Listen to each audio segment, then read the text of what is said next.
assessment panels and our talks. Also, be honest, it could relate to how the implementation committee works, particularly in their first meeting of the year, which is non-decisional. I think we should think about how we structure such meetings, the implementation committee, for example, so that they can do their jobs, but also sort of minimize the cost impacts and thus maximize efficiency. I think there are some other possibilities as well, and again, maybe we'll take up these in contact groups, but I mean, for example, a question for us would be, so the meeting this week is obviously a little bit unusual in that we have an extraordinary meeting of the parties, which has taken up almost half of one of our days. But I think it would be useful to have, at least from an informational basis, an understanding of what would a shorter open-ended working group look like? What are the cost consequences, for example, if you did a 3-day open-ended working group? I don't think something like that was in the Secretariat's paper. It's possible it was and I missed it. But just to say, we have a few other ideas, like listen, I think there's a wide spectrum of ideas here. Some of them could result in very big differences in terms of how we meet, operate, and work through issues. I think we should think about some of those, rather more significant structural issues. But I also think there's maybe some more incremental ideas that we could also add to the discussion that we should just get on the table and consider. I think it's useful we have this discussion here, but also I think a part of it is we may want to get some additional information from the Secretariat on some of the cost implications of some of these individual ideas that we are proposing and that may be under consideration. We do like the scenarios. I think they are really good food for thought, but I think there's probably some additional ideas that we and other parties have here that we can put forward that it really might be useful to not only discuss them, but to get some specific cost information from the Secretariat in terms of how we move forward. So I'll leave it there for now. Happy to take these issues and a few other specific ideas up in a contact group in a smaller format, if that would be helpful. Thank you. Thank you very much, United States. Before we turn the floor to Kenya, I'll just read out the requests for the floor list that I have. After Kenya, we'll have Bahrain, Canada, South Africa, Cuba, Trinidad and Tobago, and Chile. Kenya, you have the floor. Thank you, Madam Co-Chair. Since this is the first time Kenya is taking the floor, we thank the government of Thailand and its people for the warm welcome to this beautiful city. And we also thank the Ozone Secretariat for the well-organized meeting. We further appreciate the Ozone Secretariat for preparing the comprehensive report in response to Decision 37/7.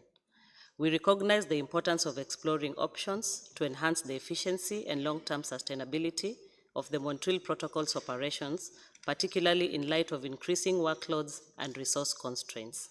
At the same time, any changes to the timing, duration, or organization of meetings should preserve the effectiveness, transparency, and inclusive participation of all parties, particularly Article 5 parties, and should not compromise the quality of deliberations or decision-making. Kenya, therefore, looks forward to further constructive discussions on the scenarios and options presented in the Secretariat's report and supports a balanced approach that maintains the continued effectiveness of the Montreal Protocol. Thank you, Madam Co-Chair. Thank you very much, Kenya. I give the floor now to Bahrain.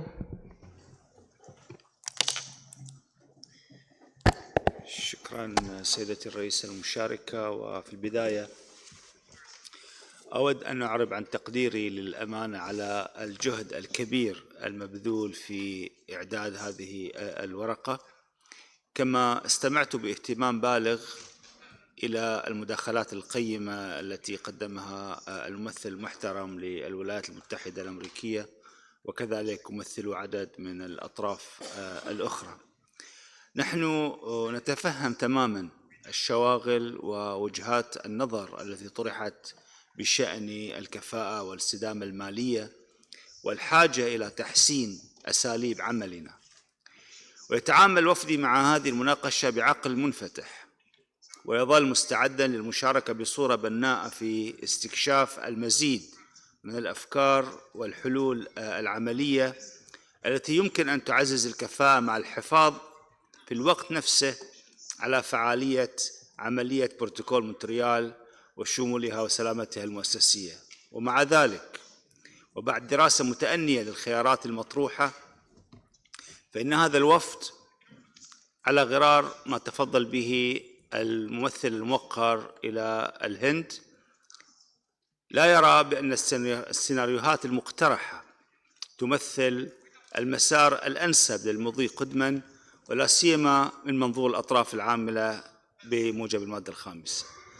التحول إلى اجتماع سنوي موسع مع نقل أعمال فريق العامل المفتوح العضوية إلى جلسات افتراضية كما أشير في السيناريو باء، من شأنه أن يضغط المفاوضات الفنية والسياساتية المعقدة في اجتماع واحد طويل ومكثف، ويحد من الوقت المتاح للأطراف لدراسة التقارير والتشاور وتطوير مواقفها. كما أن الاجتماعات الافتراضية لا توفر فرصا متكافئة للمشاركة، ولقد جربنا ذلك أثناء جائحة كورونا، وكنا نعاني كما تعلمون جميعا من ذلك النوع من الاجتماعات، طبعا بسبب فوارق التوقيت والاتصال والقدرات التقنية إلى آخره، فضلا عن غياب المشاورات غير الرسمية التي تعد أساسية لبناء التوافق في إطار بروتوكول مونتريال.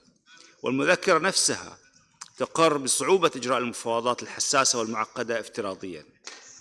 أما السيناريو جيم القائم على عقد اجتماعات الأطراف كل سنتين، فينطوي أيضا على مخاطر أكبر، فالبروتوكول يدخل مرحلة تنفيذية غير مسبوقة، خصوصا بعد تعديل كيغالي والبدء في أعمال ما بعد كيغالي.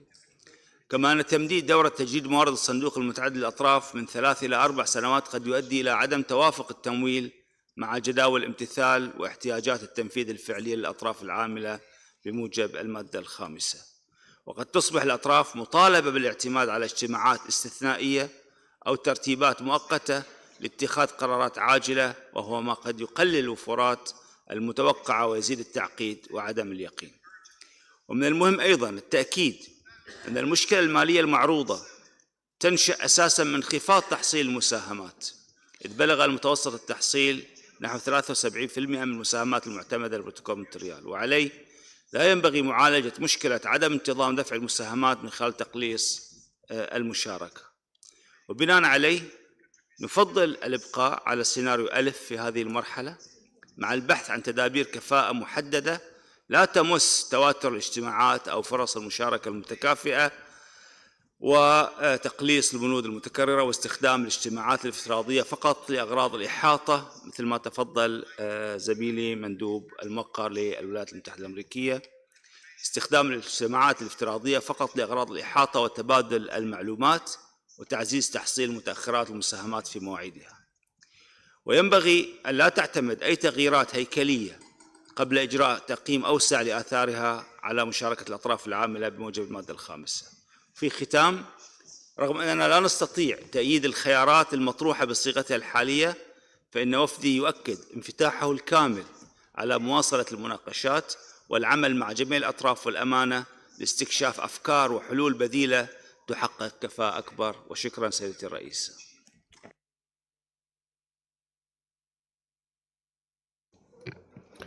Thank you very much, Bahrain. I give the floor now to Canada.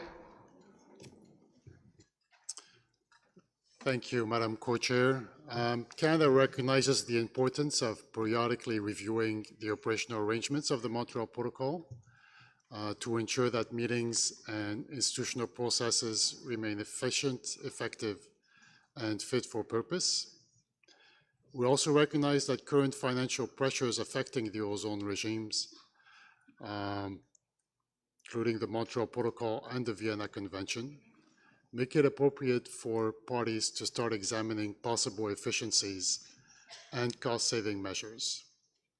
However, as a general matter, Canada considers that the current annual meeting structure has historically contributed significantly to the effectiveness, responsiveness, and adaptability of the Montreal Protocol. Given the technical complexity of ozone issues, the importance of coordination among parties, assessment panels, the Secretariat, the Implementation Committee, and the Executive Committee of the Multilateral Fund. While the OEWG and MUP agendas have become somewhat less congested following the somewhat heavy post-pandemic negotiation period, the regime continues to manage significant ongoing work, including HFC phase-down implementation, replenishment-related negotiations, considering recommendations and new informations by the assessment panels, illegal trade issues, implementation discussion related to the Calgary Amendment, etc.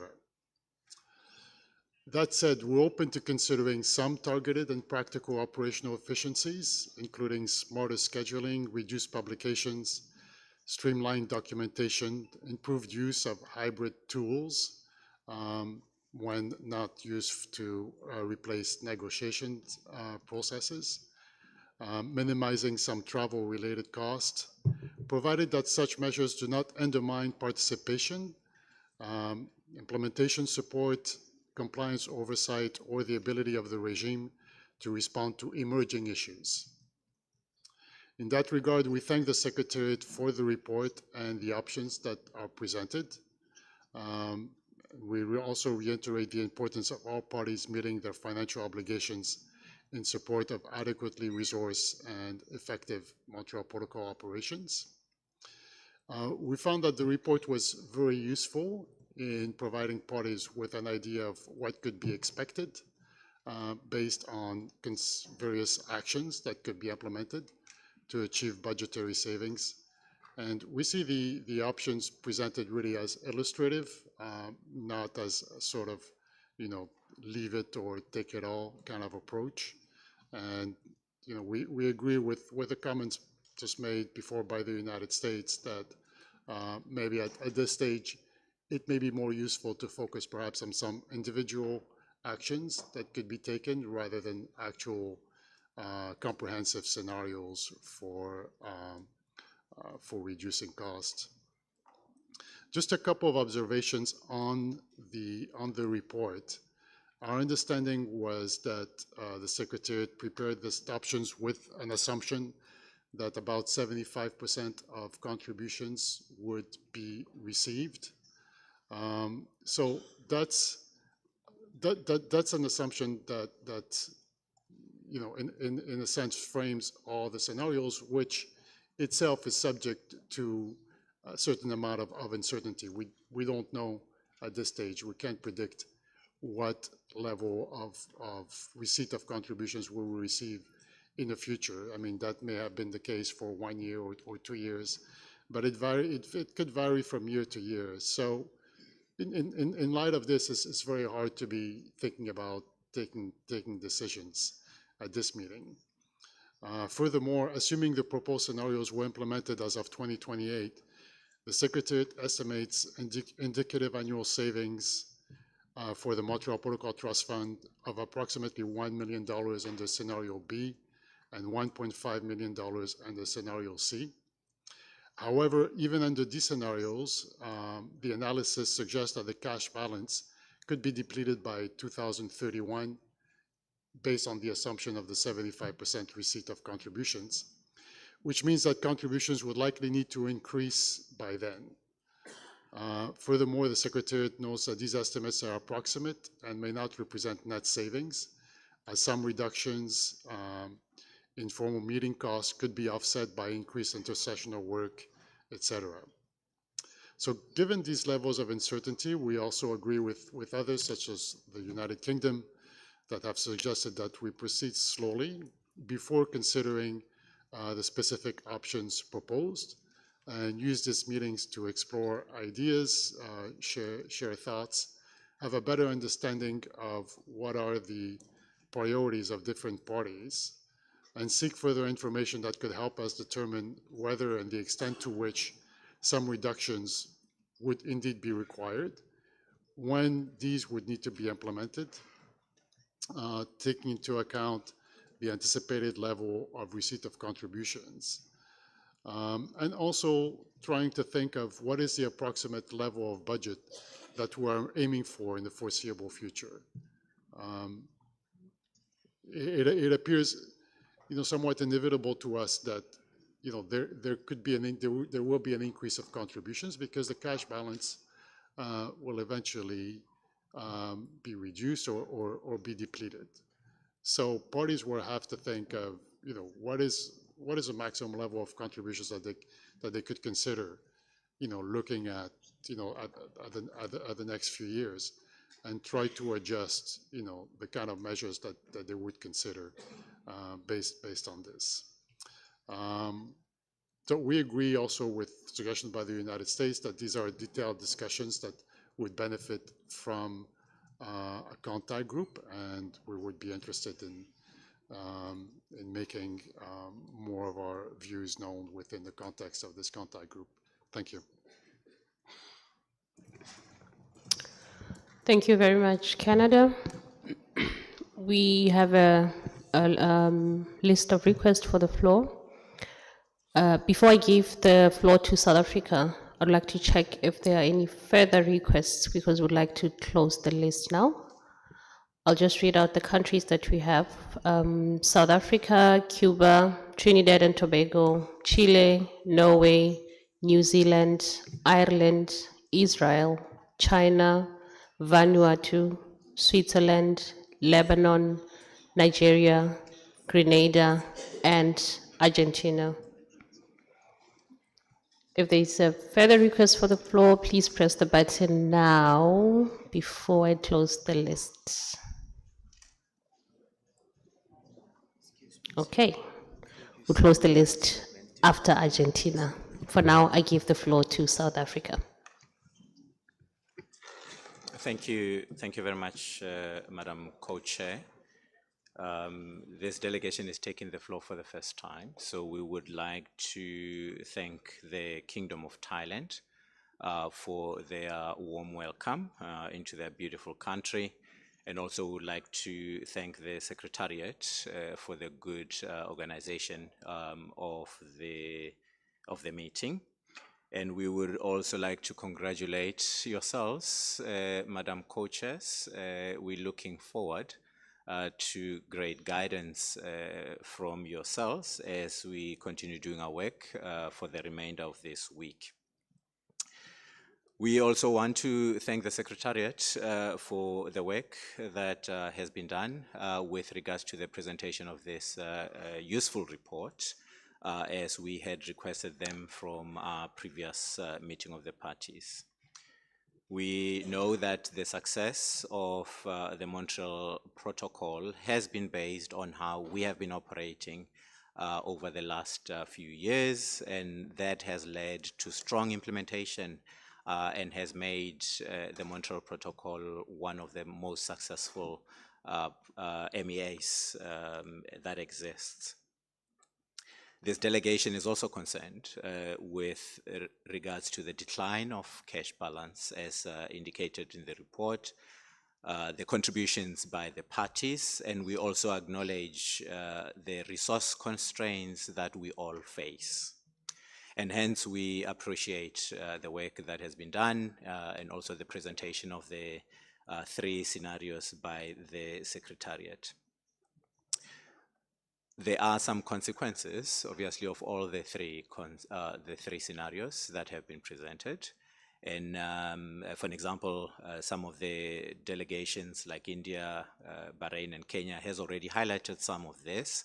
On online participation of the meeting that presents challenges with regards to connectivity, mostly for Article 5 parties. And also the issue of the different time zones. I mean, we also had one of the talk co-chairs highlight this yesterday with regards to the difficulties of doing the work when we're sitting in completely different time zones. There is also the suggestion of looking into the frequency of the meetings. I mean, we appreciate all the suggestions that have been made in the report and further suggestions that have been made by different delegations as we are discussing this report by the Secretariat. But what is important for us will be what will be the consequences of all these suggestions that have been made in the report and further that have been articulated by other delegations. So we call for a careful consideration of any change on how we have been operating as the Montreal Protocol body, and we stand ready to discuss in any form that you may decide, Madam Co-Chair. Thank you.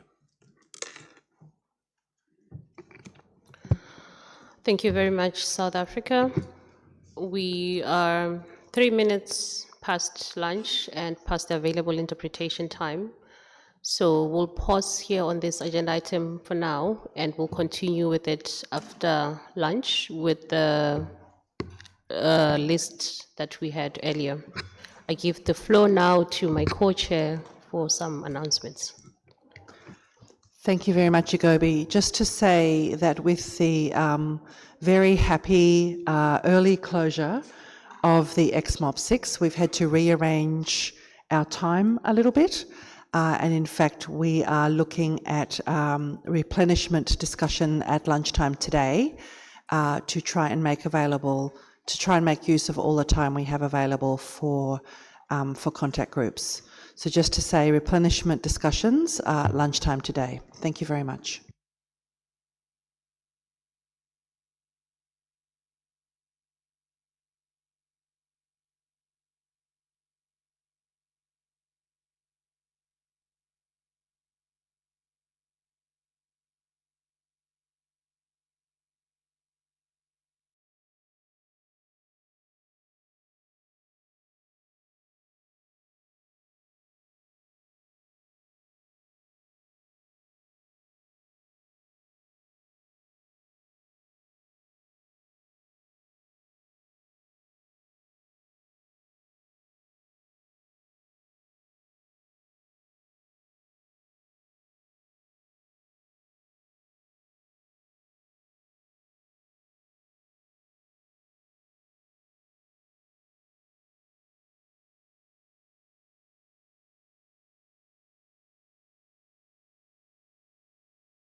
Good afternoon, delegates.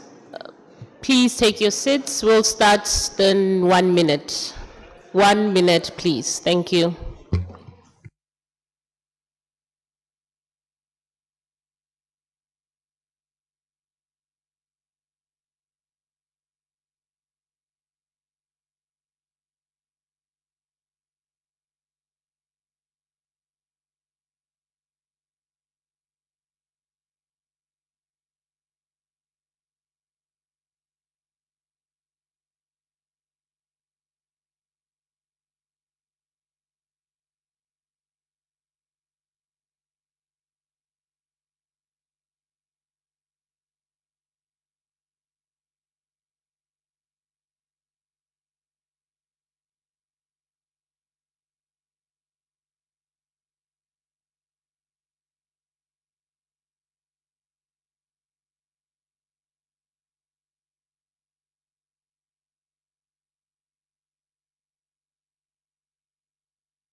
Okay, we'll continue with agenda item 6, where we were taking comments, discussions from the floor.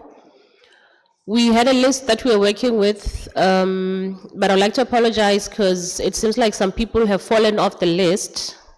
So kindly, if you had indicated your request to speak, kindly press the button and we'll add you onto the list. We apologize for that. As we continue, our next on the list is Cuba. Cuba, you have the floor. Muchas gracias, señora copresidenta. Agradezco a la Secretaría por el documento elaborado. Sin embargo, es precisamente el formato actual el que garantiza el éxito y la manera tan eficiente con que este protocolo funciona. De hecho, cuando todos hablan del protocolo de Montreal, siempre hablan de un ejemplo exitoso. La virtualidad quizás sea buena para compartir ideas y documentos, pero no debe y no puede sustituir la presencialidad. Es un escenario muy difícil para países del artículo 5 que no nos brinda la posibilidad de participar de manera plena. Por tanto, coincidimos con las delegaciones de Bahrein y de la India. Consideramos que es un tema que necesita más tiempo para lograr un escenario que apoye la sostenibilidad sin afectar la efectividad de este órgano. Quizás será necesario estudiar otras variantes donde se puedan recortar gastos. Apoyamos mantener la estructura actual. Muchas gracias. Thank you very much, Cuba. I'll just read out the list that we currently have. And as indicated earlier, please press the button if you had fallen off the list or if you still wish to take the floor. I have on my list Trinidad and Tobago, Chile, Norway, New Zealand, Ireland, Israel, China, Vanuatu, Switzerland, Lebanon, Nigeria, Grenada, Argentina, Colombia, and Syrian Arab Republic. If you had indicated you need to take the floor, please, and if I've not included you on the list, kindly press the button. I give the floor now to Trinidad and Tobago. Thank you, Madam Co-Chair. And a special thanks to the Ozone Secretariat for providing the information documents for further discussion. Trinidad and Tobago recognizes the need to safeguard the financial and operational viability of the Montreal Protocol. However, Table 3 appears to show that the immediate pressure is driven significantly by the rate of contribution receipts rather than a meeting calendar alone. At an 80% receipt rate, all three scenarios remain solvent through 2031. We are therefore concerned that a substantial share of the projected savings, particularly under scenario B, would result from reducing the OEWG budget from approximately $1 million to $180,000 and replacing dedicated in-person engagement with online arrangements. Efficiencies should not come at the expense of equitable A5 participation, especially for LVCs and VLVCs and small delegations like ours, or weaken the timely technical assessment and compliance support. We support targeted efficiencies, including virtual informational briefings where appropriate, while preserving in-person engagement for substantive negotiations and safeguard for urgent and emerging issues. Thank you, Madam Co-Chair. Thank you very much, Trinidad and Tobago. I give the floor now to Chile. Muchas gracias, señora copresidente. Como es la primera vez que tomamos la palabra en este grupo de trabajo, queremos agradecer al pueblo de Tailandia y a la Secretaría por la excelente organización de estos trabajos. Además, queremos agradecerle a la Secretaría el análisis de la viabilidad de las operaciones del Protocolo de Montreal y la situación del fondo fiduciario. Valoramos especialmente las proyecciones y los escenarios presentados para preservar la integridad y la efectividad del régimen, así como la estabilidad del fondo. A la luz de la presión creciente sobre las reservas y los niveles de recaudación, Chile considera que, además de revisar los ciclos de reuniones, las modalidades de trabajo y los periodos de reposición del fondo, podría ser útil incorporar una variable adicional, una mirada general y prudente sobre las reglas financieras del Protocolo de Montreal. No proponemos una enmienda inmediata, sino un examen técnico y jurídico que permita evaluar si las reglas vigentes siguen ofreciendo el marco más adecuado para enfrentar los riesgos financieros identificados. Desde nuestra perspectiva, esta reflexión podría aclarar los márgenes de flexibilidad, los criterios para el uso de los saldos de caja y los posibles incentivos para mejorar la puntualidad y la suficiencia de las contribuciones, siempre en apoyo de la sostenibilidad del fondo fiduciario y del éxito histórico del protocolo. En este sentido, Chile invita respetuosamente a las partes a considerar si sería oportuno solicitar a la Secretaría la elaboración de un insumo técnico sobre posibles elementos de revisión o actualización de las reglas financieras en coherencia con los escenarios operacionales y presupuestarios ya presentados, sin prejuzgar el resultado de futuras discusiones.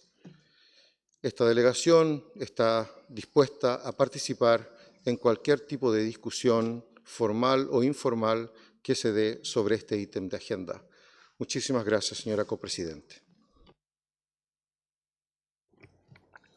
Thank you very much, Chile.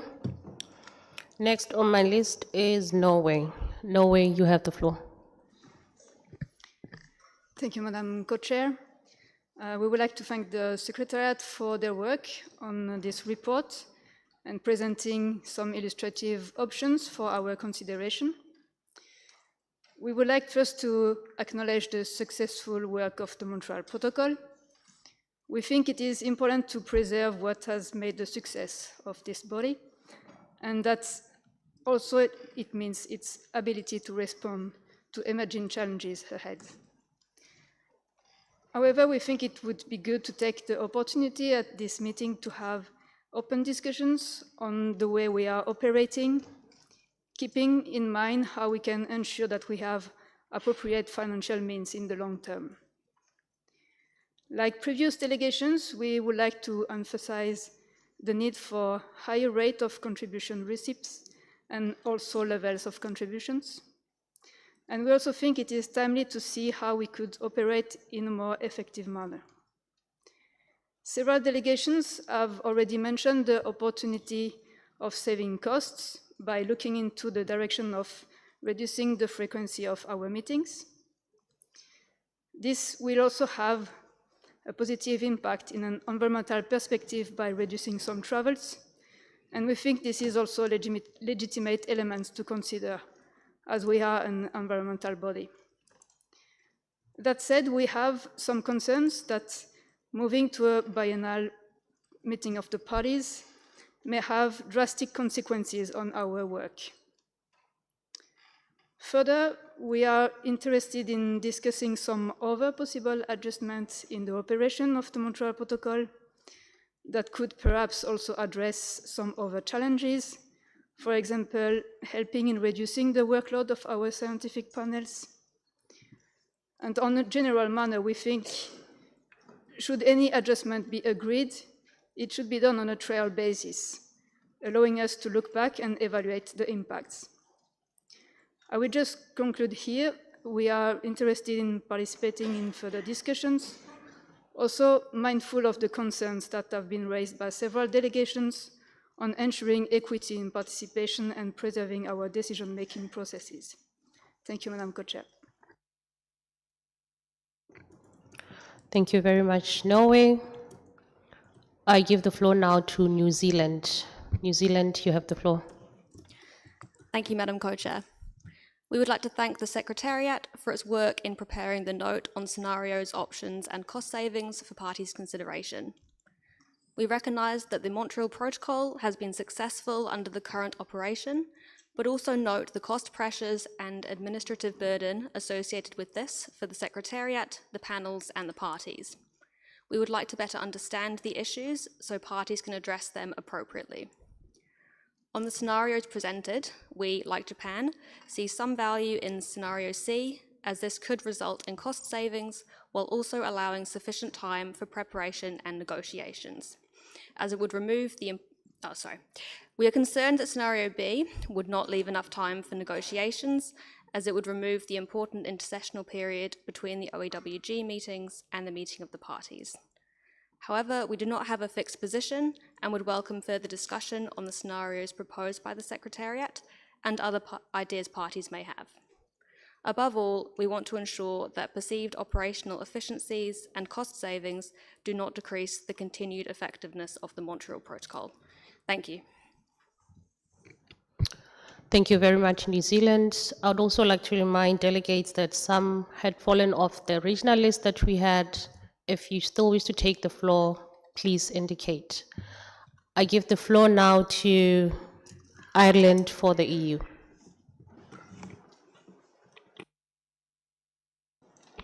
Thank you, Madam Co-Chair. So the EU and its member states would first of all like to thank the Secretariat for its note on ensuring the viability of Montreal Protocol operations.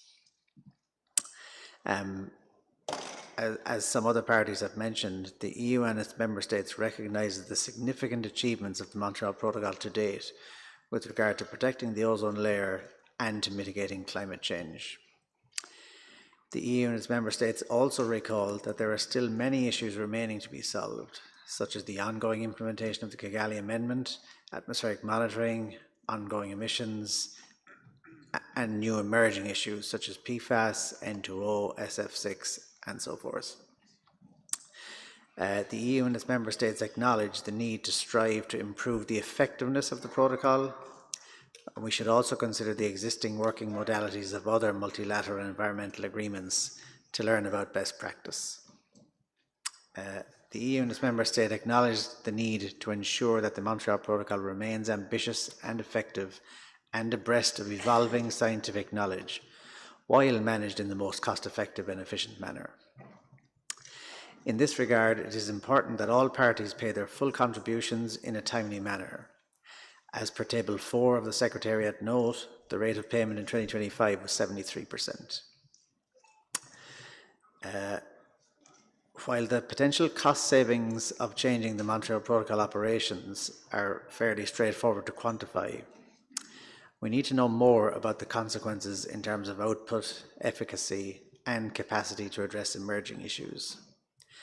This is more difficult to quantify, but is necessary to fully understand the impacts of any proposed changes. Keeping the Montreal Protocol fit for purpose and improving the global efficiency of the protocol need to be a priority in this discussion. The EU and its member states want to realise our ambition in an efficient and effective way. This discussion is not so much about cutting costs and contributions as it is about showing that multilateral environmental agreements can work in a more efficient way. We point out that we are only in the initial stages of this discussion, so more information is needed before we can enter a discussion on possible scenarios. The EU and its member states are interested in hearing more from the Ozone Secretariat and from the other parties. Thank you, Madam Co-Chair. Thank you very much, Ireland. And I give the floor to Israel.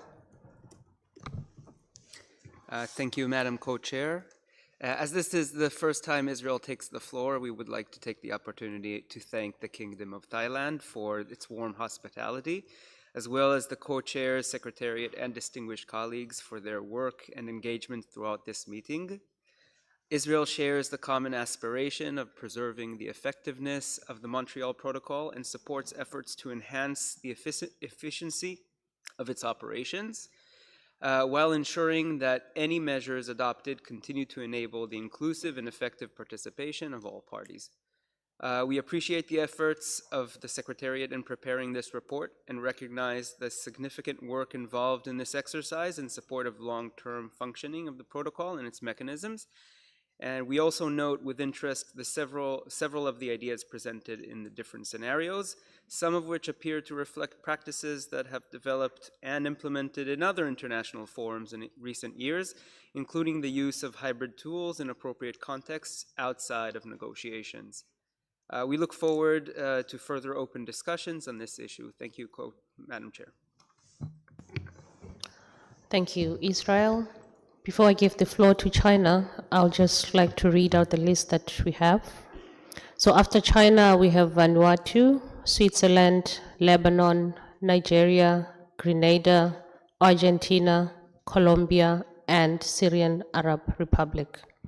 China, you have the floor. 谢谢主席女士。明年是蒙特利尔议定书达成40周年。在这一重要节点探讨盟约运行机制的改革意义重大，影响深远。为确保相应的改革是积极的、促进性的、更有效服务于实现议定书目标的，我们应该充分吸收过去近40年的成功经验，也应充分考虑未来可能面临的新挑战。不仅考虑成本方面的挑战，也要考虑新兴履约任务的挑战。通过改革提升盟约运行机制的有效性和高效性。感谢秘书处在有限时间内开展的情景分析研究，对缔约方会议、下设机构会议以及评估机制改革提出了基准情景以及2种改革情景，同时提供了盟约信托基金的会费缴纳率、现金余额现状以及未来的资金预测。我们注意到，秘书处提出的2种调整情景，主要是从调整会议频次、会议时长、会议组织方式（线下和线上）来考虑减少会议成本。相关分析主要侧重于预算支出是否足以支撑盟约运转。虽然成本是确保议定书业务可行性的一个主要方面，但不是唯一要素。应以更为全面的视角对影响议定书运行的多方面因素进行整体分析。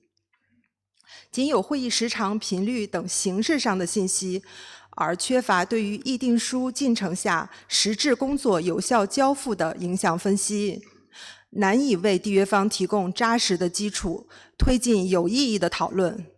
为此，希望后续的评估和讨论能够在目前分析基础上，可以从实质工作内容角度考虑是否有进一步协同增效的可能，以更好评估不同调整方案可能带来的益处和潜在风险。考虑到充足的资金是确保议定书业务可行性的最实质根本，我们认为在进一步提高资金使用效率和优化资源配置的同时，当务之急是切实解决会费拖欠这一根本性问题。建议秘书处加强与拖欠会费的缔约方进行沟通，敦促缔约方及时缴纳会费，缔约方切实履行作为成员国的基本责任，为保障盟约机制的健康运行做出应有努力。中方愿意与各方一道，为盟约稳定有效运行持续做出贡献。谢谢主席。Thank you very much, China. I now give the floor to Vanuatu. Thank you, Madam Co-Chair. As this is the first time Vanuatu takes the floor, we would also like to express our sincere appreciation to the government of the Kingdom of Thailand for the warm hospitality extended to all delegates, and to the Ozone Secretariat for the excellent arrangements and preparations for this meeting. Vanuatu appreciates the Secretariat's comprehensive analysis of options to improve the efficiency of the Montreal Protocol's operations. While recognizing the need for financial sustainability, we believe that any future meeting arrangements should continue to safeguard inclusive participation, particularly for Article 5 parties and small island developing states. We see merit in identifying efficiencies, particularly through greater use of online technical briefings where appropriate.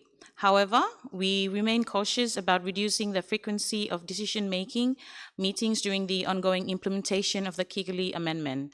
We would appreciate further clarification on how the proposed scenarios would affect participation by developing countries, travel support for Article 5 parties, and the ability to respond rapidly to emerging implementation and compliance issues. Thank you, Madam Co-Chair. Thank you very much, Vanuatu. Next on my list is Switzerland. Switzerland, you have the floor. Thank you very much, Madam Co-Chair. Since it's also the first time for this delegation to take the floor, we would like the warm welcome of the people of Thailand, in particular the very friendly staff of this UN venue. We would like to thank the assessment panels for doing an excellent job preparing and making these discussions here possible for us.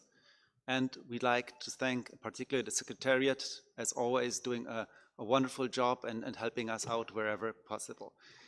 And in particular, in this context, also with the information note on the future of the viability of the Montreal Protocol.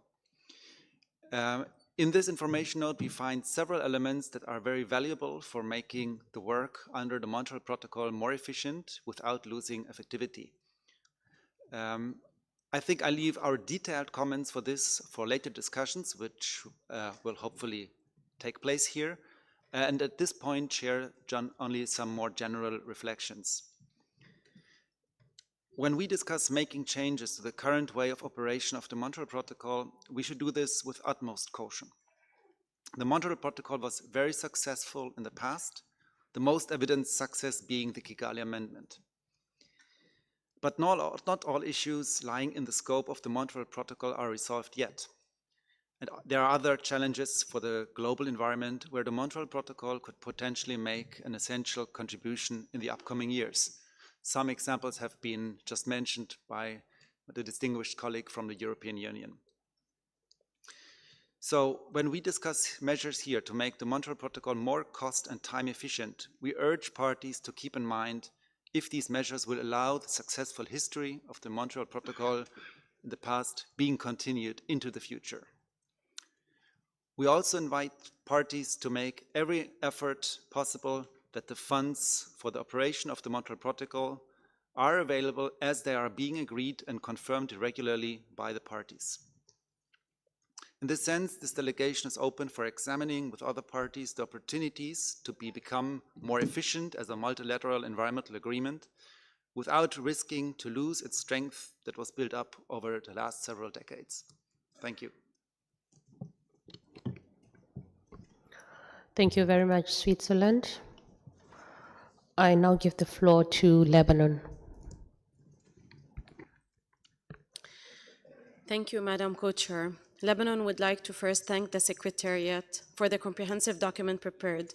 We appreciate the thoughtful analysis of the different scenarios and the efforts undertaken to identify options that could contribute to the long-term sustainability of the Montreal Protocol. There are several constructive ideas and practical suggestions that have been shared by parties during this discussion. We believe several of these proposals provide a valuable basis for future reflection as we collectively seek the most balanced and effective way forward. As we reflect on the different scenarios before us, our objective should not simply be to reduce the number of meetings or lower operational costs. Rather, it should be to ensure that any future arrangements continue to preserve the effectiveness and inclusiveness that have made the Montreal Protocol, as everyone already mentioned from the parties, one of the most successful multilateral environmental agreements. One of the greatest strengths of the current process is not only the formal meetings themselves, but also the opportunities they create for direct engagement among parties. The open-ended working group is far more than a preparatory meeting. It is where all the technical issues are explored in depth and where delegations exchange the experience and the regional groups coordinate their positions. And common ground is gradually built before decisions reach to the meeting of parties. Equally important are the bilateral meetings and the informal discussions and consultations that take place on the margins of these meetings. Many of the solutions that ultimately evolve in consensus decisions are shaped through these direct exchanges. Bilateral meetings and informal consultations provide parties with the opportunity to clarify technical and policy issues, better understand one another's perspective and identify areas of convergence and resolve differences before they reach to the negotiations. These interactions foster mutual trust and strengthen the collaboration among parties, and they often facilitate the progress that would be difficult to achieve in any formal session alone.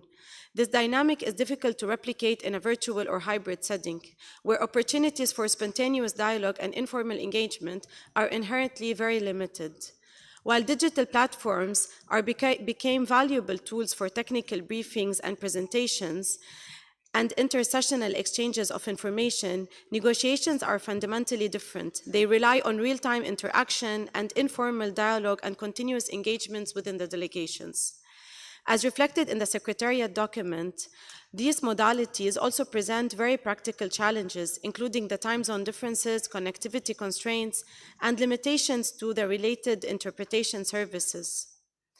Our delegation believes that there is a considerable value in preserving the annual rhythm of technical dialogue and decision-making that have served the parties well over the years. Regular engagement have provided predictability and the flexibility to respond to any emerging issue in a timely manner while maintaining the collaborative nature of our work. We look forward to working with all delegations to identify practical efficiencies that strengthen the long-term sustainability of the protocol without diminishing the inclusiveness and consensus-based process that remain the foundation of the success of this protocol. Thank you. Thank you, Lebanon. Next on my list is Nigeria. Nigeria, you have the floor. Thank you, Madam Co-Chair.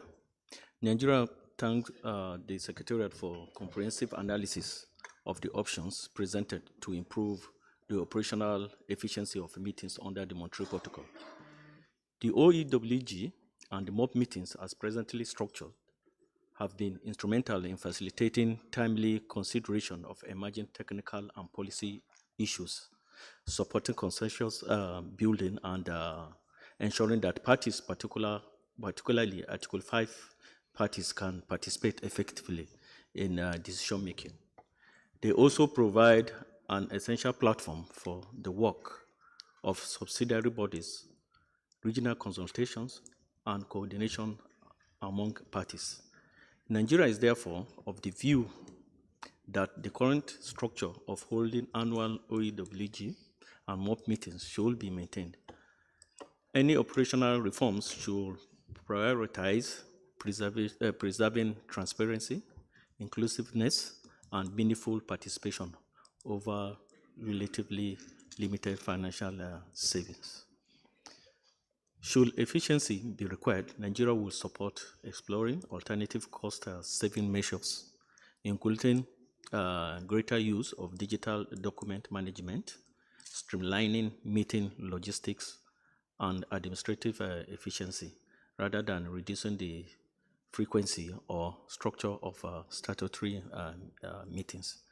We therefore encourage parties to maintain the existing annual meeting cycle, which has served the Montreal Protocol well and remains critical to its continued success. Thank you, Madam Co-Chair. Thank you very much, Nigeria. I now give the floor to Argentina.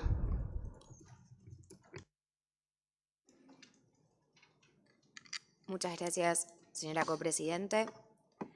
La Argentina agradece a la Secretaría el análisis presentado y valora el esfuerzo realizado para identificar distintas alternativas orientadas a fortalecer la viabilidad operativa del Protocolo de Montreal. Esta delegación aún continúa examinando los escenarios contenidos en el referido documento. En ese marco, consideramos importante que las futuras decisiones procuren un uso cada vez más eficiente de los recursos disponibles y contemplen, en la medida de lo posible, alternativas que permitan racionalizar los costos operativos y moderar el impacto financiero de las partes, sin menoscabar el adecuado y exitoso funcionamiento de los órganos del protocolo. Creemos que para una correcta toma de posición con respecto a los escenarios propuestos, es necesario contar con información que refleje las reducciones efectivas que podrían resultar para cada tipo de modificación, a fin de no ingresar en modificaciones que después no resulten en reducciones de costos reales. Quedamos abiertos y a disposición para continuar esta discusión en un grupo de contacto. Muchas gracias. Thank you, Argentina. I give the floor now to Colombia. Gracias, señora copresidenta. Dado que esta es la primera vez que Colombia toma la palabra, esta delegación desea saludarla cordialmente y asegurarle nuestra plena cooperación durante la reunión. Asimismo, deseamos expresar a nuestro sincero agradecimiento al Reino de Tailandia por su cálida hospitalidad y la excelente organización de esta reunión. Agradecemos a la Secretaría también la preparación de este documento, que constituye una base útil para reflexionar sobre posibles ajustes que permitan optimizar los procesos de trabajo y asegurar el buen funcionamiento del protocolo, preservando al mismo tiempo los elementos que han sido fundamentales para su éxito. Compartimos la preocupación expresada sobre la necesidad de garantizar la viabilidad financiera de las operaciones del Protocolo de Montreal. Nos preocupa especialmente la tendencia observada en la recaudación de contribuciones y la reducción progresiva de los saldos de caja de los fondos fiduciarios, situación que podría afectar la flexibilidad financiera del régimen en los próximos años y pudiera interpretarse en primera instancia como una necesidad de aumento de las contribuciones que para algunos países en las condiciones actuales sería difícil de asumir. Al mismo tiempo, consideramos fundamental que cualquier medida orientada a mejorar la eficiencia administrativa preserve plenamente la efectividad del protocolo y no tenga consecuencias negativas sobre la implementación en los países en desarrollo ni sobre el respaldo que brinda el Fondo Multilateral. Para los países A5, el objetivo principal debe seguir siendo facilitar el cumplimiento de las obligaciones existentes y futuras, incluida la aplicación de la enmienda de Kigali. Respecto de las diferentes hipótesis presentadas, observamos que las opciones B y C podrían generar ahorros significativos y contribuir a una sostenibilidad financiera de las operaciones del protocolo. Sin embargo, entendemos que dichos beneficios pueden evaluarse cuidadosamente frente a posibles impactos sobre la participación efectiva de las partes, la capacidad de negociación y la adopción oportuna de decisiones. En particular, quisiéramos destacar la importancia que tiene para los países A5 los espacios presenciales de interacción y construcción de consensos. Nuestra experiencia demuestra que muchas de las negociaciones más complejas y sensibles requieren consultas informales y diálogos cara a cara que son difíciles de reproducir en formatos virtuales. También debemos considerar los desafíos relacionados con conectividad, diferencias horarias y capacidad tecnológica que aún enfrentan muchos países en desarrollo. Con relación a la posible evolución de los ciclos de reposición del Fondo Multilateral, consideramos que cualquier modificación debe analizarse con extrema cautela. El proceso de reposición es un elemento estratégico para los países A5, ya que garantiza los recursos necesarios para cumplir nuestros compromisos. Por ello, cualquier transición hacia ciclos más largos debería asegurar que exista suficiente flexibilidad para responder a necesidades emergentes, costos adicionales de cumplimiento y nuevas prioridades derivadas de la implementación de la enmienda de Kigali. Asimismo, creemos que debe preservarse la fortaleza del proceso de evaluación. Los informes y evaluaciones periódicas proporcionan la base científica, técnica y económica que sustentan nuestras decisiones y permiten identificar de manera temprana las necesidades de los países A5. Una eventual reducción en la frecuencia de estos ejercicios requeriría un análisis más profundo de las implicaciones. Valoramos que las distintas hipótesis sigan contemplando apoyo para la participación de los países que operan al amparo del artículo 5 de las reuniones presenciales y consideramos que este principio debe mantenerse como un elemento esencial de cualquier reforma futura. Estamos dispuestos a participar constructivamente en este debate. Consideramos que cualquier ajuste en los ciclos de reuniones y modalidades de trabajo deben guiarse por 4 principios fundamentales: preservar la eficacia del Protocolo de Montreal y del Convenio de Viena, proteger la capacidad de participación plena y efectiva de los países A5, salvaguardar la solidez y previsibilidad del Fondo Multilateral, garantizar que los ahorros administrativos contribuyan a fortalecer la sostenibilidad financiera del régimen sin comprometer su ambición ni sus resultados. Muchas gracias. Thank you very much, Colombia. Next on my list is Syrian Arab Republic. You have the floor. بسم الله الرحمن الرحيم. السيدة الرئيسة المشاركة، كون الجمهورية العربية السورية تأخذ الكلمة لأول مرة، أود الإعراب عن فائق الشكر والتقدير لمملكة تايلاند على حسن الاستضافة وعلى هذا التنظيم المميز، كما أتقدم بالشكر الجزيل لأمانة الأوزون على حسن وتيسير مشاركة الأطراف.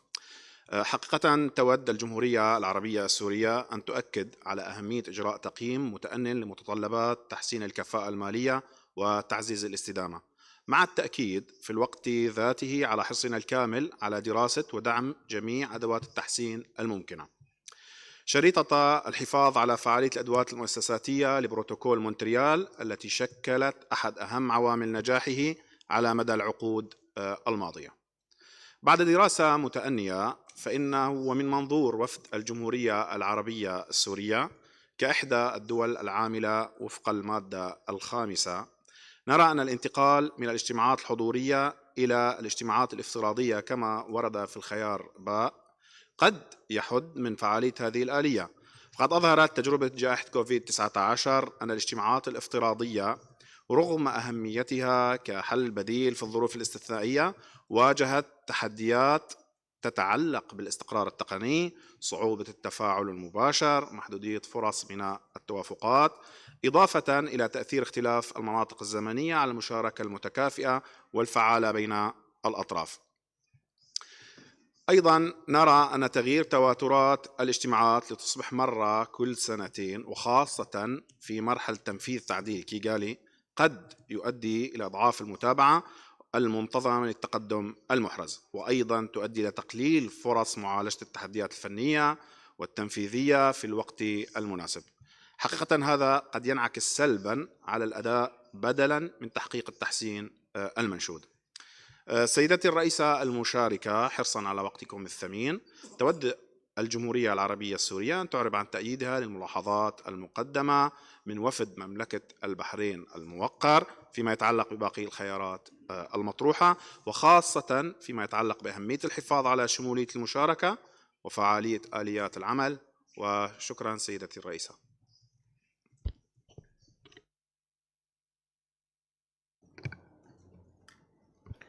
Thank you very much, Syrian Arab Republic.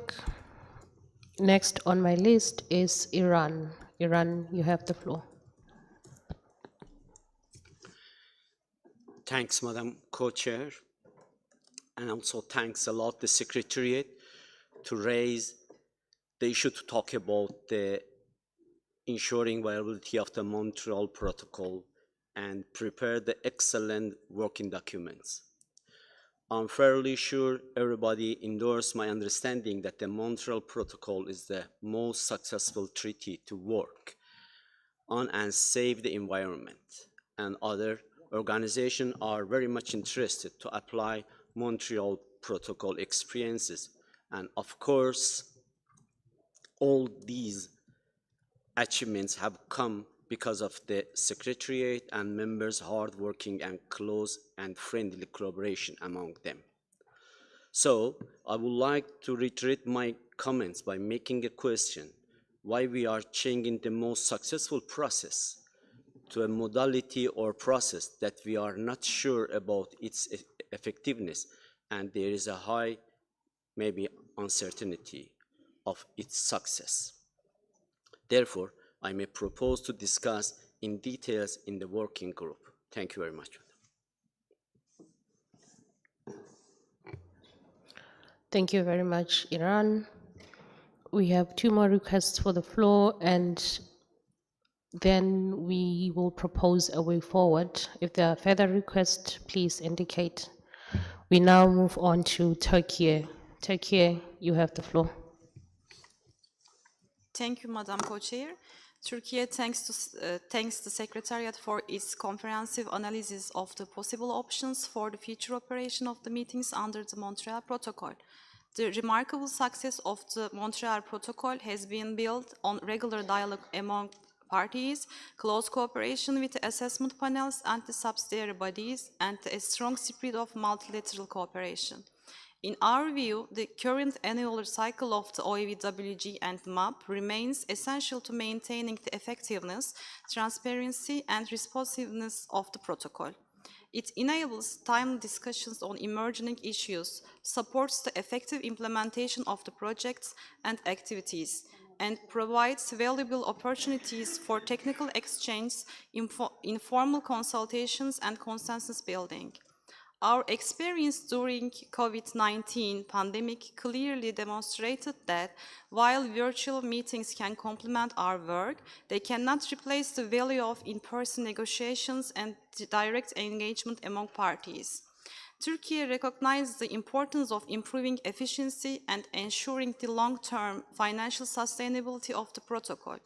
However, we believe that these objectives should be achieved by improving our working methods rather than reducing the annual meeting cycle.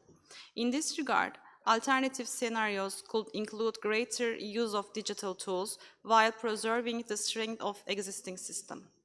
Therefore, Turkey supports maintaining the current annual cycle of OEWG and meeting of parties. Thank you.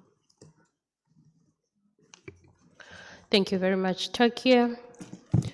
I have on my list Grenada, St. Kitts and Nevis, and Cameroon. After Cameroon, we'll then propose a way forward. Thank you for understanding. Grenada, you have the floor. Thank you very much, Madam Co-Chair. And since this is the first time that I am taking the floor, I would definitely want to extend the usual courtesies to the Ozone Secretariat for the excellent arrangements for this meeting, and also to the government of Thailand for hosting us again here in this beautiful city, the City of Smiles. I would also want to thank the Secretariat for the preparation of this important document as we are discussing now. And to say that while I do understand the concerns that have been exercised by many with regards to the implications of having the current structure in place, I think we do also need to look at the value that the current structure affords and the success that it has brought this Montreal Protocol. We all agree that the Montreal Protocol has been one of the most successful MEAs, and that a number of things have accounted for that level of success. The institution and the organizational structure, I think, is one of them, notwithstanding all the others that we are quite familiar with. And so the question beckons, if it ain't broke, why fix it? Understanding again the rationale by many for wanting to change this format. But I do want to say that looking at the scenarios that have been put forward by the Secretariat, scenarios B and C, or 2 and 3, really does not allow for, in my opinion, the most effective approach towards conducting the business of the Montreal Protocol. I take, for example, the issue of biennial meeting of the parties. What this may eventually lend itself to is having a series of additional ex-MOPs, which may not meet the objective of having the biennial MOPs, because there will still be cost implications and other logistical arrangements that would need to be made if we will see additional ex-MOPs being held because of the biennial nature. And the argument has been made that there are other conventions that operate with biannual COPs and MOPs. But again, I want to reiterate that this Montreal Protocol has been the success story and the convention that many are looking to emulate. So why are we looking at other conventions that have a less effective and less successful operation than continuing with the existing format that we have here that has brought us success for all these years? And so I would wish that we would continue this discussion, maybe in the contact group, as been suggested by many, so that we can do a thorough evaluation and assessment of the document that has been provided, and to come up with the most reasonable solution. The final point that I want to make, Madam Co-Chair, is that in the interest of Article 5 countries, and in particular low-volume consuming countries, we are concerned that with a change in the structure, the attendance of A5 and LVCs at these meetings may be affected. Already there are constraints with getting a large number of A5 parties to attend these meetings, and there is a concern that this may be affected with the proposed changes as we see in scenarios B and C. And so I look forward to the continued discussion on this very important issue, whether it be in a contact group or otherwise. So I thank you very much for giving me the opportunity at this point in time. Thank you. Thank you very much, Grenada. We had proposed closing the list at Cameroon, but now we have 2 more requests for the floor, and would really like to close the list now.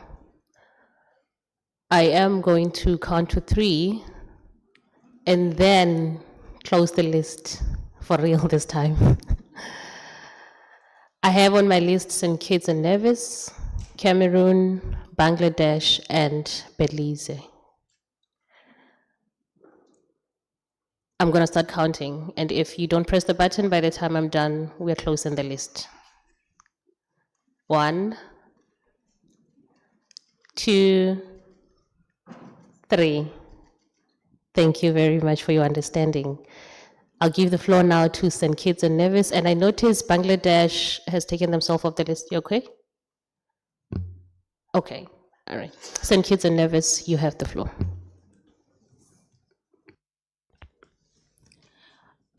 Thank you, Madam Co-Chair. As this is my first intervention, this is the first intervention by St. Kitts and Nevis, we wish to thank the Ozone Secretariat for the preparation and organization of this meeting. We also express our appreciation to the government and people of Thailand for hosting us and for their warm hospitality extended to the delegates. Like the speakers before us, St. Kitts and Nevis would like to add its voice in support of the concern expressed regarding the proposed changes to the operation of the Montreal Protocol. As a VLVC, with a small delegation, we depend on in-person meetings for regional coordination, direct engagement with technical experts, and effective participation in substantive negotiations. While we recognized the need to safeguard the financial and operational viability of the protocol, efficiency measures should not come at the expense of equitable Article 5 participation, timely technical assessments, or compliance support. We support virtual arrangements for informational briefings where appropriate. However, we encourage parties to proceed cautiously and to preserve in-person engagement for substantive negotiations with adequate safeguards for VLVCs and other small delegations. Thank you. Thank you very much, St. Kitts and Nevis. I give the floor now to Cameroon. Thank you very much, Mr. Co-Chair. I want to echo exactly what the delegation from Iran, Grenada, and Nigeria said. We've had 40 years of success. These 40 years, the other multilateral environmental agreement, they emulate what we are doing. The question, like Iran said, what has caused us to be looking at other issues when people look forward to enjoy what we are already enjoying? We feel that we are engaging and getting a very important point where we are not only talking about ozone depletion, the success, but also entering into climate action. Those are two very important impacts that we are creating, and people look forward to what's really happening. So we feel it's very important that we continue with the normal tradition. I know we've actually looked at the scenario for B and C. We know very well, like the other colleague said, delegation said, the visual meetings has been very, very difficult, especially because of the issue of different, call it time zone. And at times, I want to say maybe people might be active, but might be present, but absent. So those are issues that we feel is really very, very not much effective in considering the two areas. We know we have to do some savings, but we think that the overall objective of the party should stay so that we have a continuous contribution from parties, like the other parties, especially the Article 5 countries, who want the effective participation.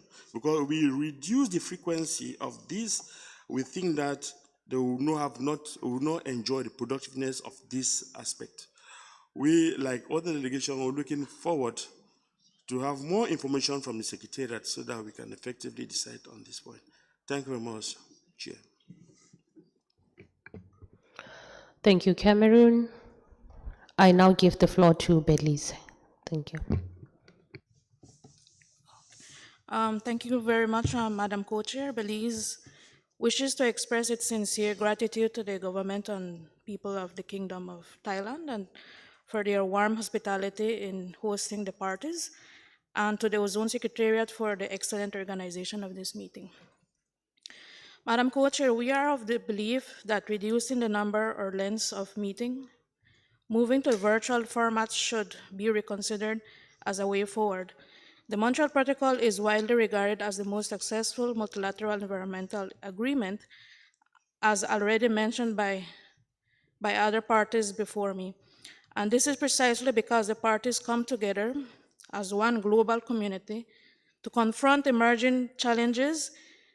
Its achievements were forged through regular in-person negotiation that cannot be replicated online. Our shared aim must be to continue the incredible work that the parties are doing. Yet, as one of the parties operating under Article 5, Belize wishes to mention that a reduction in meetings would place Article 5 countries at a distinct disadvantage.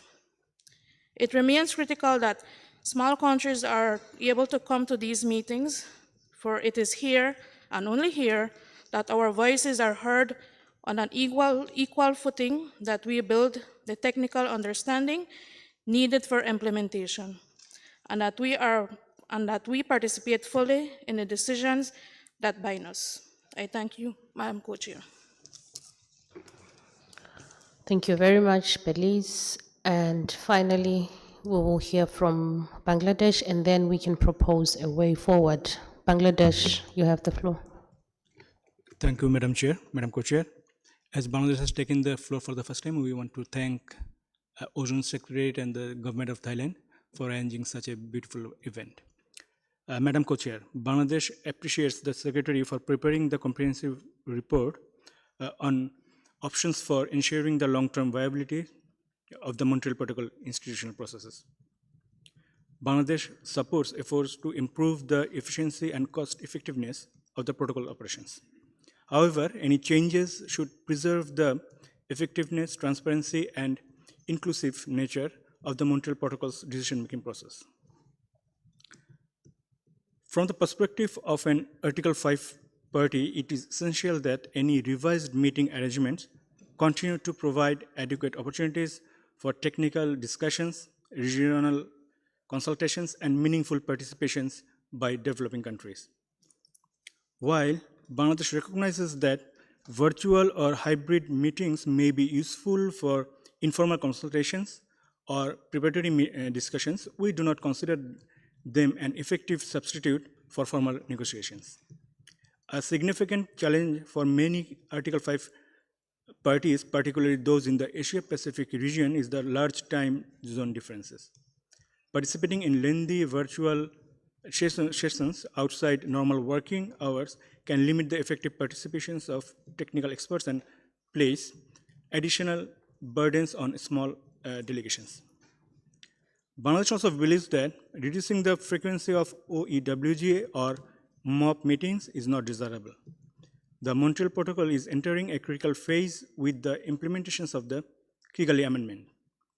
Increasing technical complexity and growing demands on Article 5 parties. Regular meetings are essential for timely decision-making, effective oversight, and continued exchange of technical knowledges and implementation experience. Any reduction in meeting frequency could delay important decisions and slow progress in implementing the protocol. Therefore, Bangladesh supports a balanced approach that seeks operational efficiencies while maintaining the current frequencies of meetings and preserving their inclusive, consensus-based processes that has been fundamental to the success of the Montreal Protocol. Thank you, Madam Co-Chair. Thank you. Thank you very much, Bangladesh. Okay, it is quite clear from the interventions that we've had that parties want to have detailed discussions on the various options presented in the note, as well as other options. The co-chairs therefore propose the establishment of a contact group for detailed discussions on the matter, and the co-facilitators for this group are Alexandro from Italy and Sergio from Mexico. The time and room for this group to meet will be announced on the screens. Thank you very much. I will now hand over the floor to my co-chair as we move back to agenda item 4.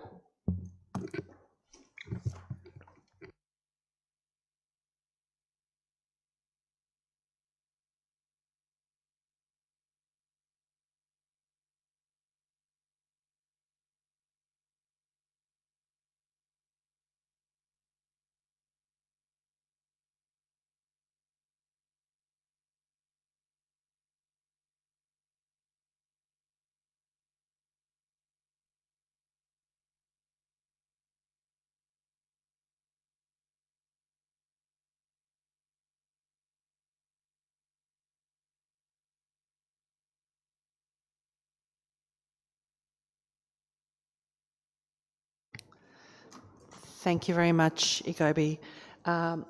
Because of the change of the order of the agenda, I will be just picking up this issue. So we're moving back to agenda item 4, which is the presentations by the TEEP on the progress report. So if I can ask the TEEP to come back to the podium. And actually at this point I would like the FTOC co-chairs to come to the microphones.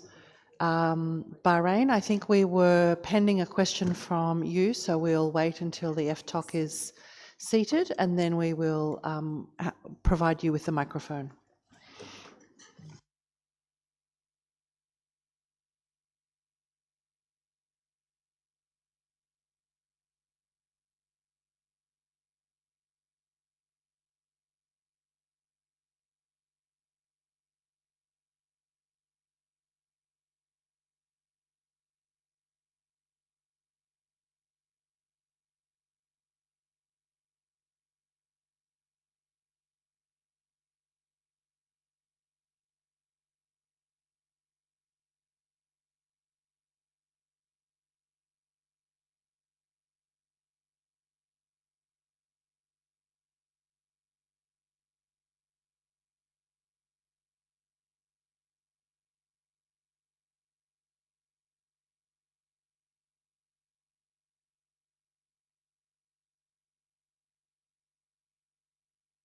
Can I ask the FTOC co-chairs to come to the podium, please? We had a question still pending from Bahrain for the FOAMS talk, please.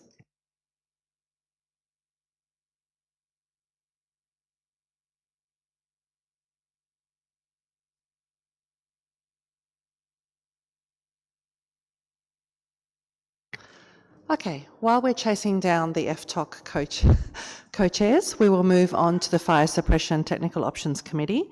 And I would like to request the room if there are any questions for the Fire Suppression talk. Bahrain, do you have a question to the Fire Suppression talk or is yours to the FTOC, the FOAMS talk?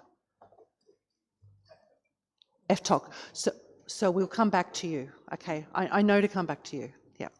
So this is for the FS talk now. Are there any questions?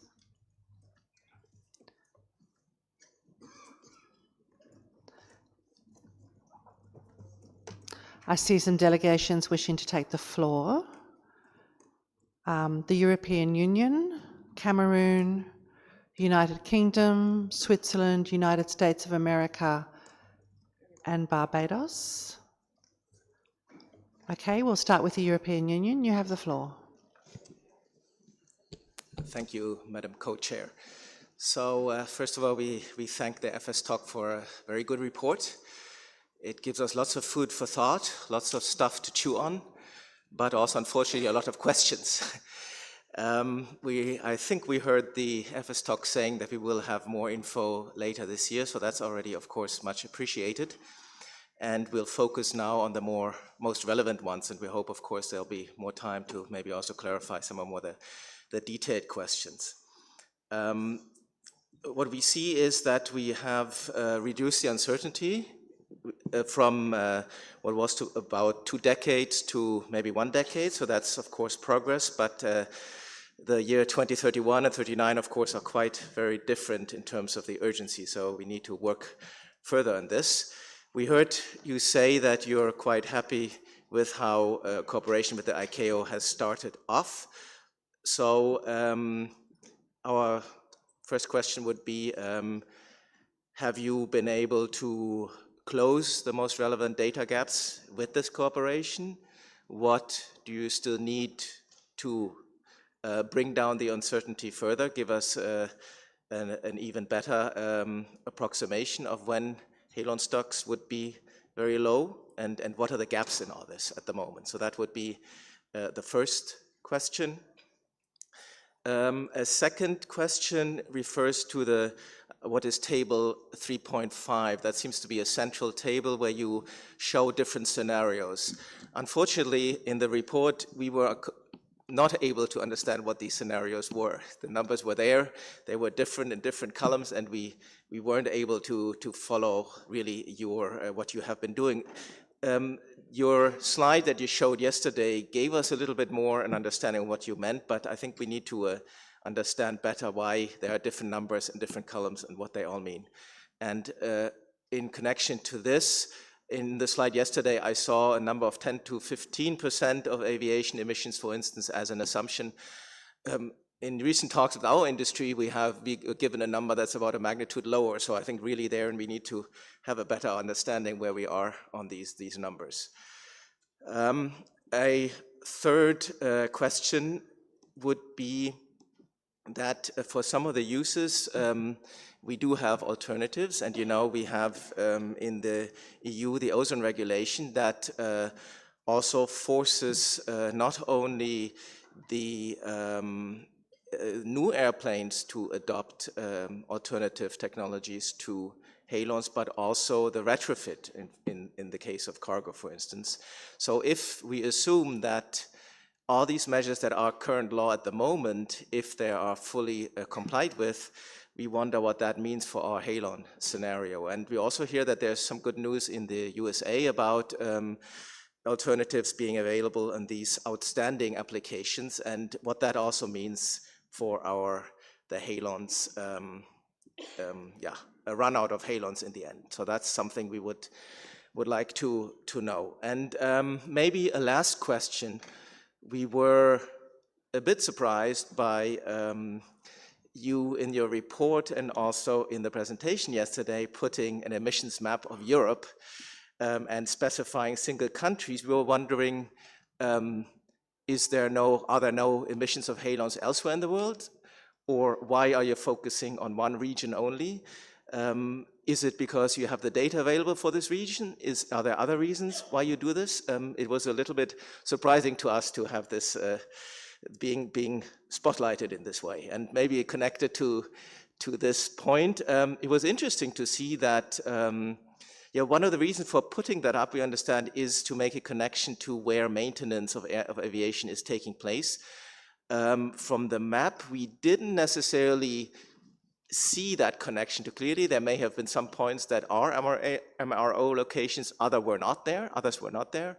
You mentioned production of halons, but there were also clearly other emission sources that were neither, and maybe not related to aviation. So that's also an interesting one that we would like to inquire more information on. Thank you very much.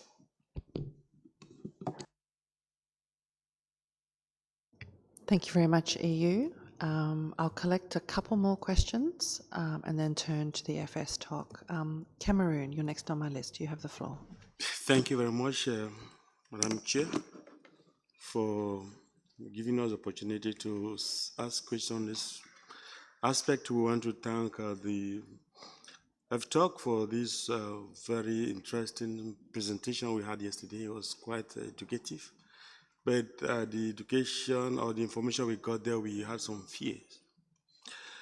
I say it's according to the ICAO Resolution A42.1 and the global nature of civil aviation services says that party may wish to consider if any changes may be needed to the essential use nomination, given that most, if not all, parties will not be able to determine their annual civil aviation needs for aviation safety.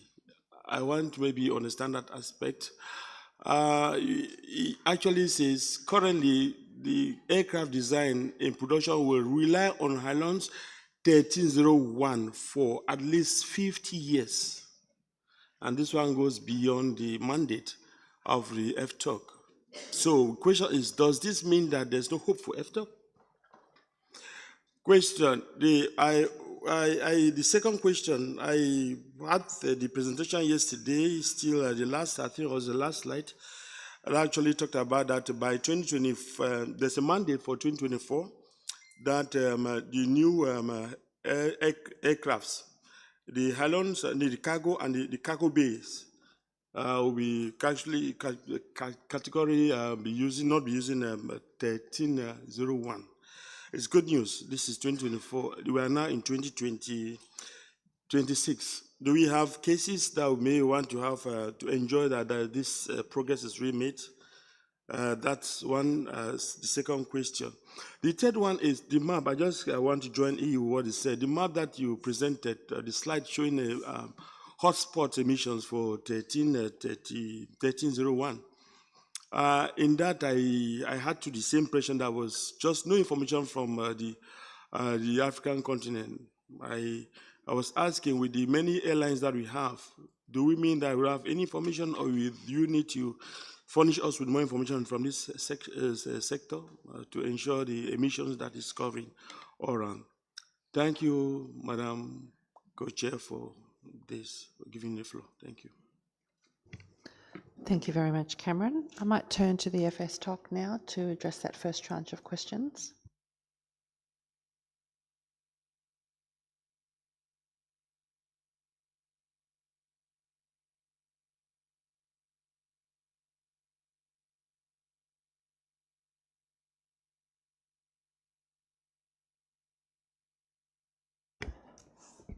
Thank you to the distinguished delegates for their questions.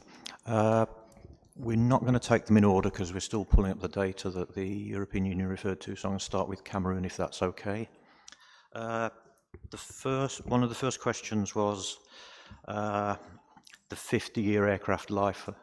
That is simply a fact that aircraft are being made today under what is called a type certificate. So aircraft that are made under that type certificate are still permitted to be fitted with HALE on 1301. Some of these aircraft, I know, have an order backlog of at least 10 or 12 years. So we've got aircraft that are being made for the next decade that will be fitted with HALE on 1301, perfectly legally, but then those aircraft themselves will have a 30-year or potentially longer life. That is where the figure of 30, 40, 50 years comes from. And then I think you referred to the 2024 date. That again was for a type certificate, a type of aircraft. Think of a Boeing 737, any of the Boeing 737s, any of the Airbus A320s. That is an aircraft type, and the certificate is granted when those aircraft are first certified. The fact that then variants or modifications come along in later years or decades, that is not a new aircraft type and not a new type certificate. So the use of HALE on 1301 for engines and cargo bays is kind of grandfathered back to the original aircraft design. And that 2024 date was referring to a new type certificate. To our knowledge, there have not been any new type certificates issued in the last 10 years or so. And then you had the final question, Cameron. I think this will answer some of the questions from the European Union as well. The exam, and it was the map we showed for Europe and attempting to match some of the aviation MROs was just an example. This is a relatively new task for the FS TOC. We happen to have some data for Europe from emissions provided by the University of Bristol. And there was a reference to that paper in the report. Then ICC-AIA gave us the locations of the MRO facilities. We put those on a map and tried to join them up, as the EU have indicated. Some match, some don't. We're not, but fundamentally, we were not picking on Europe or excluding Africa. That was the data that we happened to have in the timescale to produce our report. Okay? So, yes, and as my colleague Dan did request in the presentation yesterday, we have started to engage with the Science Assessment Panel and the Atmospheric Monitoring folks to get more data to cover other parts of the world, potentially including Africa. But this data will not be simple to get hold of. You need real-time data on a frequent basis to be able to pin down these hotspots by this inverse modelling that the report talks about. So we hope to get that data, but it was certainly not available in time for us to produce our progress report. And I suspect there won't be much, there might be some, but not a significant amount of new data in our assessment report. But it'll be something we'll be looking to do in the next 4-year period. So I think that's covered the questions from Cameroon. Oh no, the UN piece. Yeah. I'm not sure what the question was. Why? Why do we need to agree?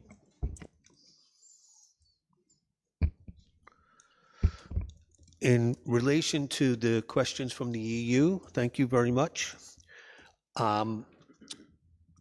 We got from an ICAO body a much better listing of the number of aircraft, type of aircraft, which they kept to themselves, but then they gave us the amount of halon 1301 that is currently installed at the end of 2025 and an anticipated growth rate for how much would go into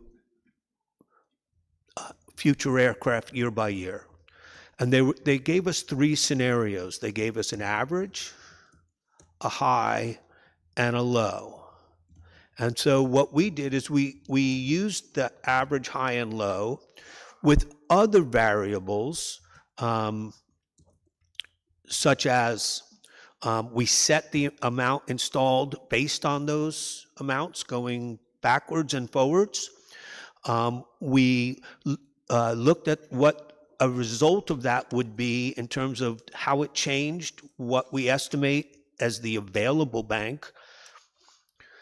And we also then looked at a couple different scenarios for the other sectors other than aviation to vary those some and derived the total aviation emission amounts. And as I had indicated yesterday, they ranged from 8.5 to 15. Okay, very high, in order to match the total emissions from 2015 to 2024.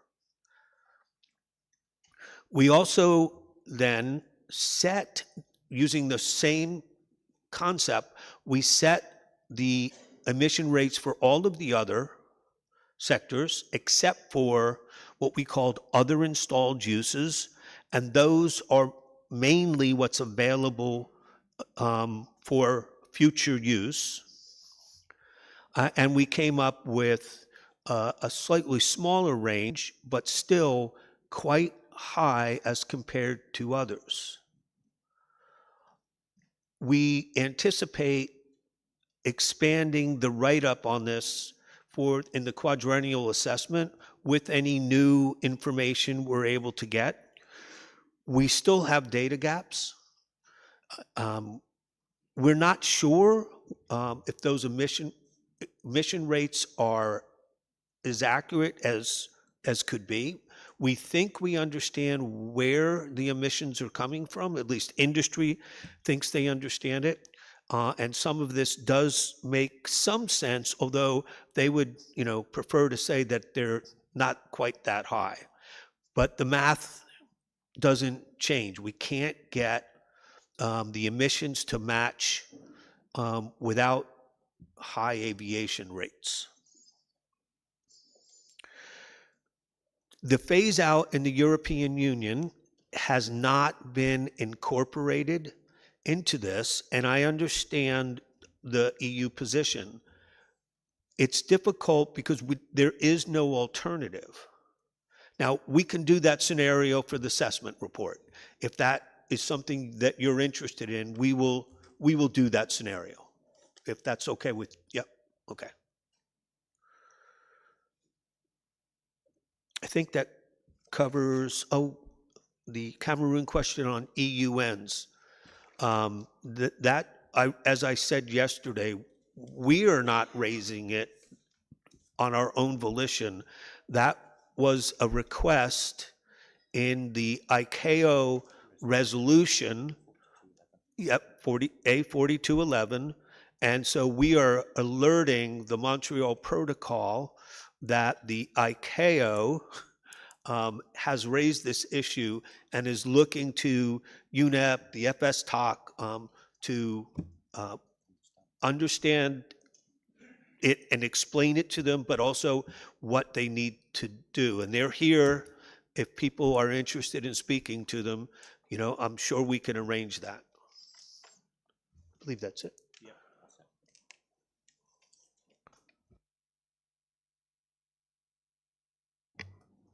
Okay, thank you very much, FS Talk. I now turn the floor to the United Kingdom.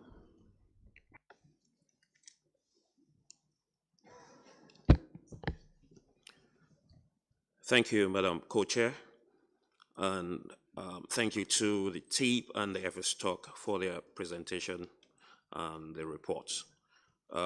We note that the FS Talk's model continues to compare well with emissions derived from atmospheric measurements through 2024.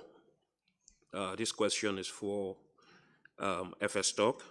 Could FS Talk elaborate on whether additional regional monitoring could help improve the understanding of the size and location of existing Halon 1301 banks, identify potential sources of emissions, and strengthen confidence in assumptions relating to future Halon 1301 supply and demand, and lastly, feedstock emissions. Thank you. Thank you very much, United Kingdom. Switzerland, you have the floor. Thank you, Madam Co-Chair. We have also a question on the scenarios for future availability of halons for civil aviation. As we understand the scenario from FSTOC, it works under the assumption that no new alternatives to halon would enter the market. And also because one potential alternative to BTP would in some jurisdictions fall under a PFAS ban. So the question is, given that no general PFAS ban has been decided yet, and that in particular in the EU the decision on derogations from the general PFAS ban are ongoing, could you say something on how this scenario would change if 2-BTP were to become both technically certified and exempted from future restriction, just as a thought experiment, and therefore potentially available for new aircraft types and retrofitted aircraft? And we would be also very happy to see such a scenario in an upcoming progress report, if possible. Thank you. Thank you very much, Switzerland. United States, you have the floor. Thank you very much, Madam Co-Chair, and thanks to the FS Talk for their report, and in particular, thanks for their continued work with their counterparts in ICAO. We think that's quite important, and we appreciate that ICAO and some of the industry that is normally more part of that body than this is present at the meeting, and can be, as I think the co-chair of the talk said, would be available for consultation. We have a couple of questions, some related to aviation and some that are not. One of our questions concerns data centers. We are wondering if the co-chairs can provide a bit more information on what alternatives they are seeing or what agents they are seeing used for fire protection in data centers, and in particular, if they could note where controlled substances, not just halon, but other substances controlled under this body may be used in data centers. We'd also like to know to what extent they are seeing that the methodologies that they talked about in the report for destruction may be impacting availability of halon. In particular, we noted the FS Talk made the parties aware of a methodology by Vera for the destruction of ODS and HFCs, and we're wondering if they are aware of any projects that may have happened or could be happening in the future that they're aware of that would involve fire suppression agents. I believe it was in the progress report last year, the FS Talk also spoke about another methodology by ACR. We did not see a reference in the report this year to an update on the ACR methodology. Our understanding is that there was an update to that methodology, perhaps maybe in March, and that means perhaps that more halon might be being destroyed rather than less if some were complying with that revised methodology. So we are wondering to what extent the FS Talk could opine on whether or not they think that's accurate, or whether or not if we're misunderstanding that, if they could explain it to us, as well as whether or not halon that is perhaps below the threshold level that some of these protocols have set for purification, can halon be reprocessed that might fall below that level so that it could be reused as opposed to destroyed? We'd be very interested in that as well. We want to provide a clarification. I think our colleague from the EU referenced the status of alternatives in the United States. We did see a small error in the FS Talk report about the status of 2-BTP and CO2 used in combination in the United States. That is proposed as acceptable. It is going through our regulatory process. We have not finalized that regulation. We think there was a small error in the report with regards to that status, so we did want to provide that clarification. Lastly, we wonder if the FS Talk could give us a little bit more information. I know there's been a few questions already along the lines of the map and the information they provided. Is it just the MROs that are being considered in that map? We heard a reference in your presentation yesterday to fipronil production as well, so we do want to better understand if you are showing emissions associated with both or just MROs. To the extent that bottom-up, top-down work with the SAP would help alleviate those discrepancies. Thank you very much. Thank you very much, United States. I'm hesitant to add more questions, but I'm hoping Barbados has maybe only got one or two to only one question. Thank you very much, Barbados. You have the floor. Thank you, Madam Co-Chair. And first, I wish to thank the FS Talk for a very interesting and informative report, which I enjoyed reading. I want to thank the people and government of Thailand for facilitating my delegation's participation in the meeting, and the Ozone Secretariat. Express my appreciation to the Ozone Secretariat for the organization of the meeting. So my question is the FX Talk aware of the unevenly distributed remaining global Halon 31 banks? Are you aware of where they are? And are existing regional banking arrangements sufficient to prevent early localized runouts before civil aviation alternatives are fully deployed? And I apologize if I missed that in the presentation yesterday. Thank you. Thank you very much, Barbados. There's quite a lot for the co-chairs to chew on there, but I'll turn the floor over to them when they've had a moment to consult.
Okay, once again, thank you to the distinguished delegates for their questions.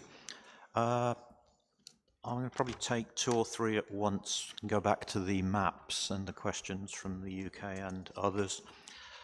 And if we had more accurate regional monitoring of halon emissions, that would enable us, once we've got the data from the atmospheric science folks, to pinpoint these emissions, and then we can look at see where they are.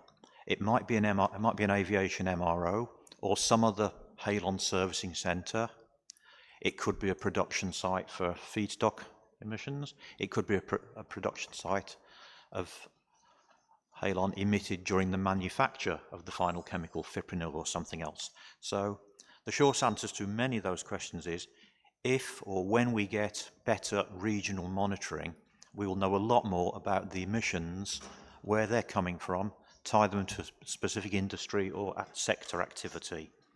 So I think if we can get some of that data, we will know a lot more and we'll be in a position to provide advice so parties or others could take actions to address and minimize these emissions, which would be great. The question from the US on data centers. To the knowledge of myself and the FS Talk, data centers are generally protected by a range of fire suppression options. Many of them were protected by HFC 227EA, maybe a smaller number by HFC 125. Those are both HFCs. I think their use is coming down under the various HFC reduction activities. The fluoroketone FK5112 was a significant tender. The main US manufacturers pulled out of that market, but my understanding is that gas is still available from other parties. There may also be data centers, particularly more in Europe, will be protected by inert gas systems to a lesser degree in the United States, again, is our understanding. But a lot of this is then, even within the FS TOC and others, it's the suppression company's proprietary information. So these are generalized statements, and I hope you'll accept that. Talking about the various destruction methodologies, we were not aware of any new projects under the ACR last year, but again, it's hard to keep tabs on this all the way through. The purification specification, you know, halon does not need to be 99.6% to be reprocessed. It could be reprocessed at 98%, possibly even 90%. It depends what the contaminants are. The separation is achieved by something called fractional distillation, which relies on having the contaminant having a significantly different boiling point from halon so you can separate them. If the contaminant, for example, 125, has a very similar boiling point to halon 1301, that makes the separation much more challenging, much more costly, and you lose more of the halon in the process. So, in general, halon can be reprocessed very well and back up to the required specification. It's just, it becomes a how much time and money have you got question to whether it's economically feasible or not.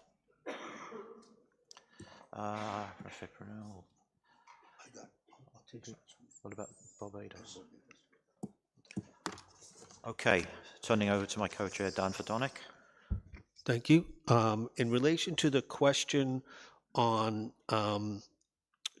2BTP ultimately being approved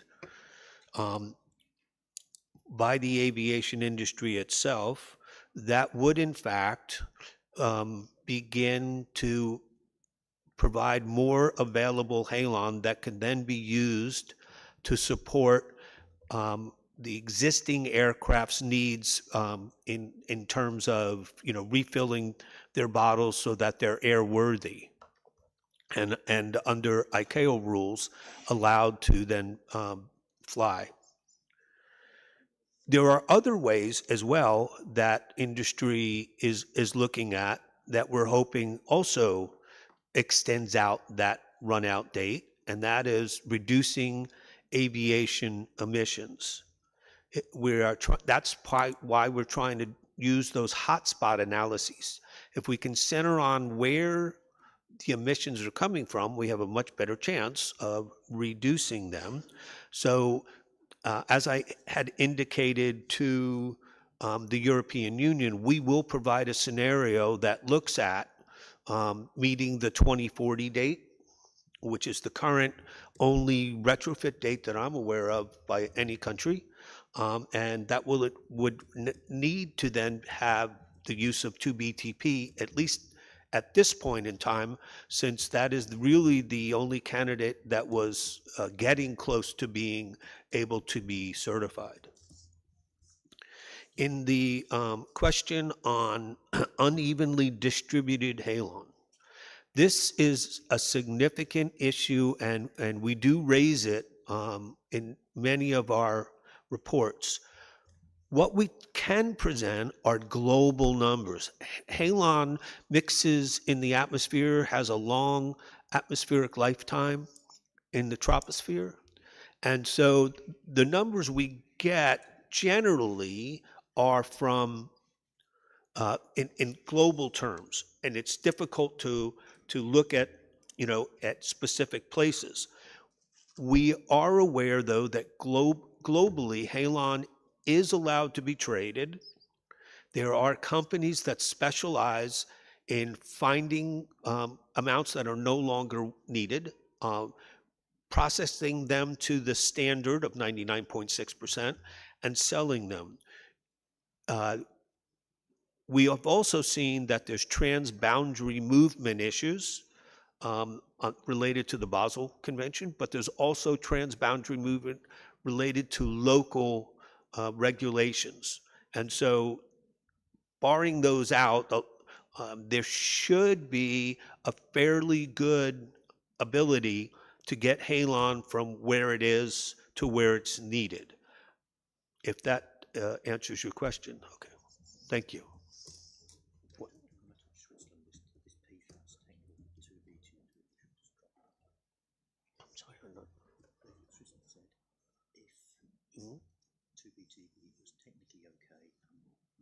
Yeah, that's what I said. I didn't mention PFAS. Okay, thank you. I want to make sure I completely answered the Switzerland delegate's question. The aviation industry, ICAO bodies, are indicating that unless there is certainty that 2BTP will have long-term viability, that means no regulations are looking at it in the 12-year time frame or even a 20-year time frame. Aviation time frames are usually an order of magnitude higher than everybody else's. And so even if governments, safety government, environmental bodies approve the agent for use, civil aviation has expressed to me and to Adam that they cannot and will not commit to that agent as an alternative. I hope that responds to the question more fully.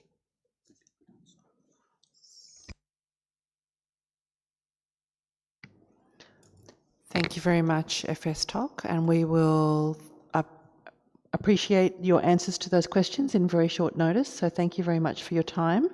I think if there are any more technical questions, and there may be some, we really encourage parties to take those questions offline. We wish to apologize to the U.S. that we did in fact have that error in our report, and we will make sure we fix it and not do that again. Thank you. Excellent. I like to hear ownership of mistakes and moving on. Okay, thank you. We're going to just move back briefly to the foam talk. There was an outstanding question. So if I could ask F-Talk to come back to the table, that would be great. And I would like to give the floor to Bahrain. I'm sorry, I'm so sorry for the delay, but appreciate your understanding.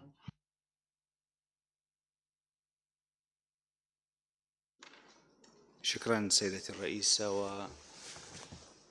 وشكر موصول إلى فريق عمل الأفتك على هذا التقرير.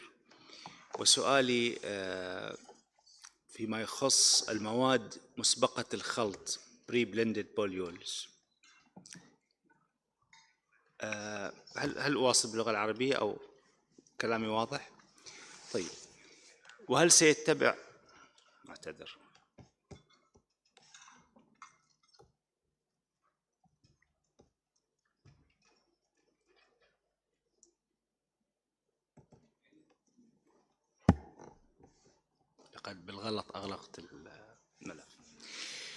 سؤالي فيما يخص المواد مسبقة الخلط بري بلندد بوليول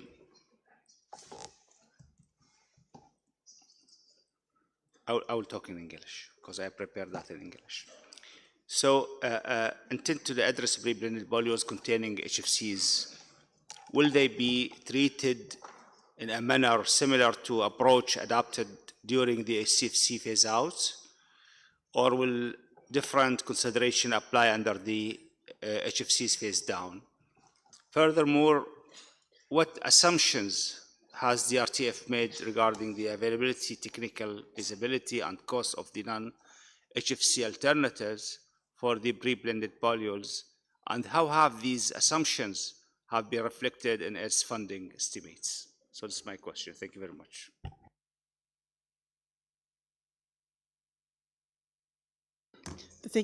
Thank you so much for the question. So pre-blended polyols, we do look at them separately.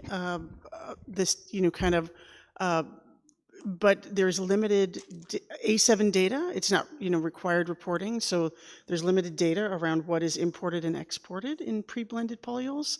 But we do look at that, and we do look at any factors around cost, et cetera, that are available for consideration in that report. But it's the volume is quite small in what has been reported through A7 reporting, and so it's maybe a little bit less representative, perhaps, of what might be around, kind of moving around the world. I don't know if that's helpful. Thank you very much. I think, Bahrain, you had some questions in relation to costs. Perhaps you could pose those to the replenishment task force in the contact group. Thank you very much, Bahrain. I appreciate it. We now move on to the Methylbromide Technical Options Committee, and I would like to ask them to come to the podium and also ask the parties if there are any questions for the Methylbromide Technical Options Committee.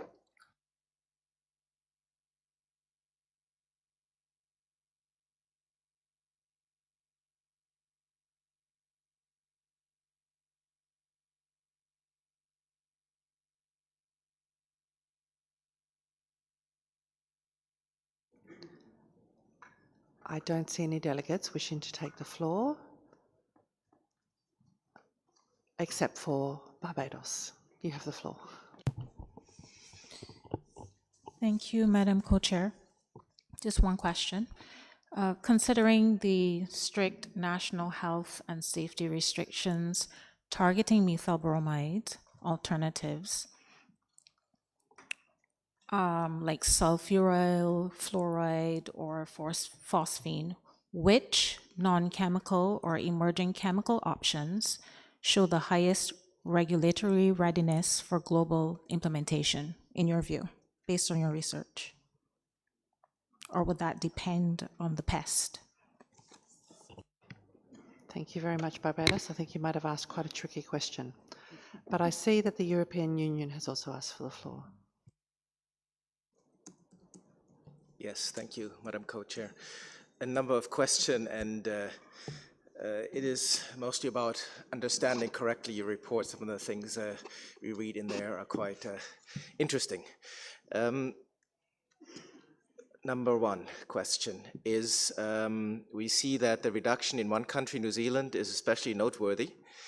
And we'd like to inquire what the reasons are for that success, and if the measures taken can be replicated elsewhere in similar ways to achieve reductions.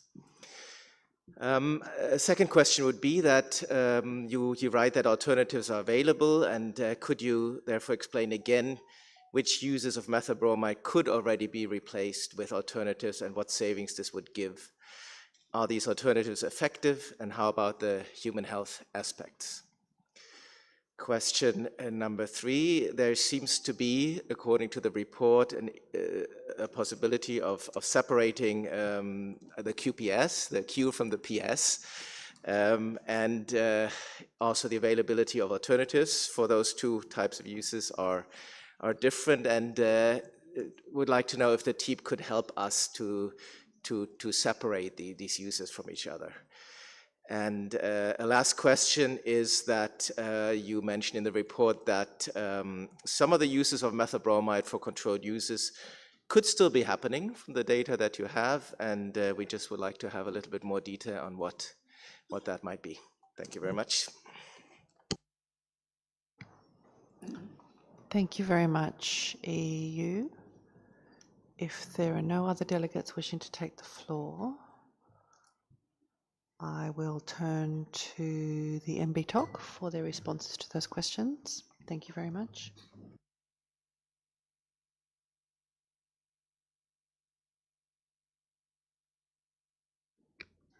Thank you very much, Madam Co-Chair. I will respond to the question from Barbados. Thank you for that question.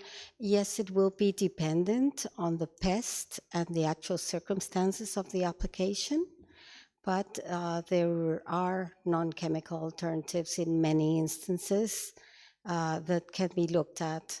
As an example, I can tell you heat or cold treatment, irradiation, things like that. But once again, this will be highly dependent on the application and the pest to be controlled. And we are happy to give you further information if you have more specific questions. Thank you. My co-chair will answer the EU.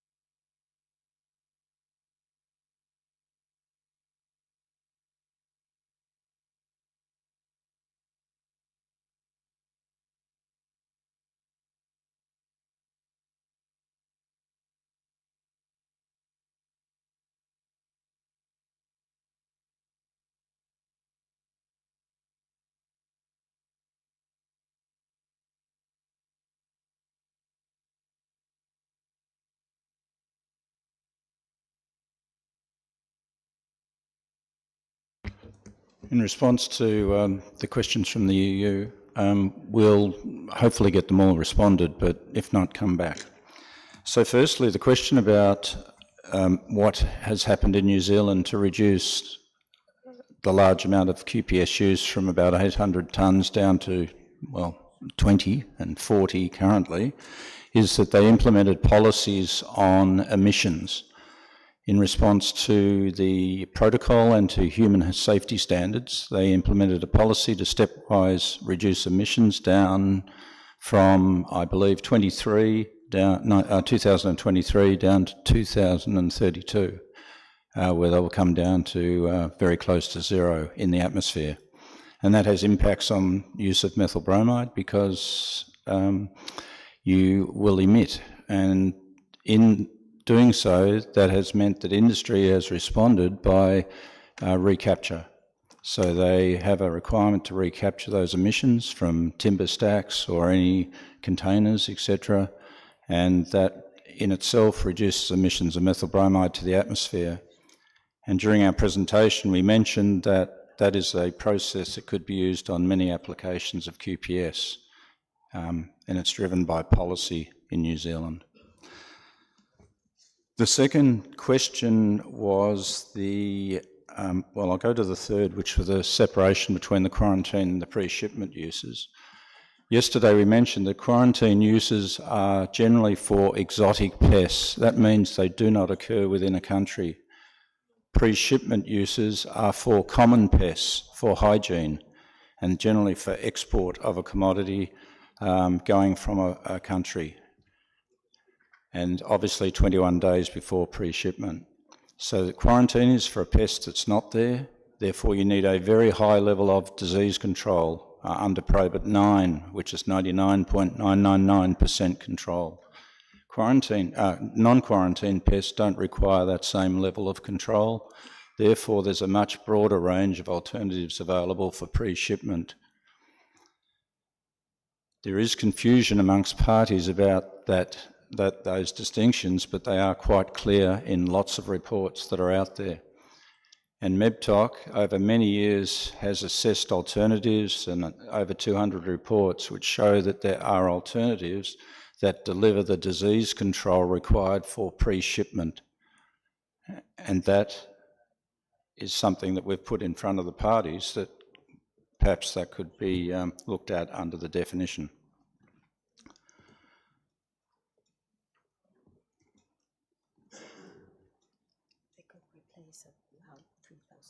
Yeah, and as we mentioned yesterday, once the categories are reported accurately into their pre-shipment and quarantine definitions, that will give us an exact level that could be replaced for pre-shipment uses. But in the past, it's been around approximately 3,000 tonnes, about a third or a half, towards 40% of the overall use that's in that category that would immediately have alternatives.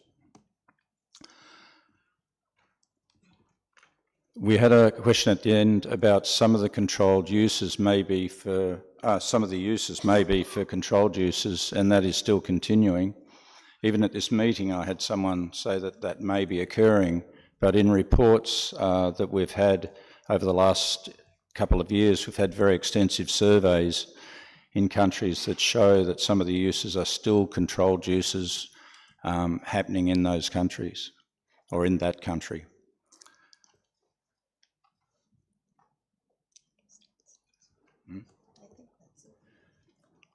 The second question that you invited from us, I may have answered or may not, so you may need to come back on that one.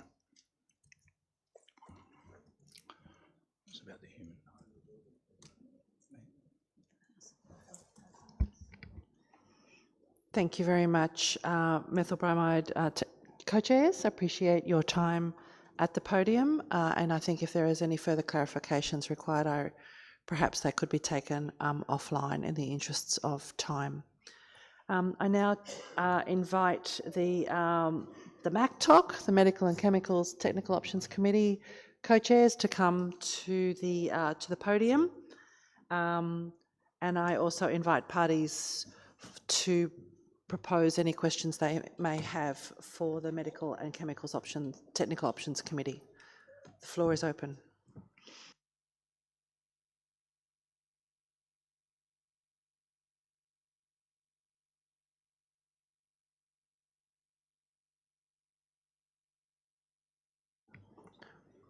Okay, let's get started. I have both the United States of America and the United Kingdom on my list. United States, you have the floor. Thank you, Madam Co-Chair. Thanks to the MC Talk for this informative update as part of the TEEP report. It's always interesting to get a view into production and feedstock information. And we also appreciate the MC Talk's review of the new destruction technology information that was submitted by Canada. We just have a few questions on this chapter. So for the section on emissions estimates, we were wondering, does the MC Talk have emissions estimates for the feedstock pathways that were discussed in this chapter? And then regarding the destruction technology review, can the MC Talk tell us how many facilities globally may be using this new steam plasma arc technology that was reviewed? And finally, we understood from the report that this new technology is only being recommended for some categories of controlled substances based on the information that was submitted. Does the MC Talk know if there's additional information that will be forthcoming to provide for a review of this technology across the other categories to see if it's applicable and could be recommended for approval for the other categories of controlled substances? Thank you. Thank you very much, United States. United Kingdom. Thank you, Madam Co-Chair. The United Kingdom thanks the TEEP and MC Talk for the detailed and excellent progress report on metered dose inhalers and for the presentation on it. We welcome the significant progress being made towards lower global warming potential propellants and are pleased that the report highlights the UK's role in securing the world's first regulatory approval of a meter-dose inhaler using such a propellant. Against that encouraging backdrop, we would be interested in the TEEP and MCTOC's views on where the greatest challenges to a smooth global transition now lie.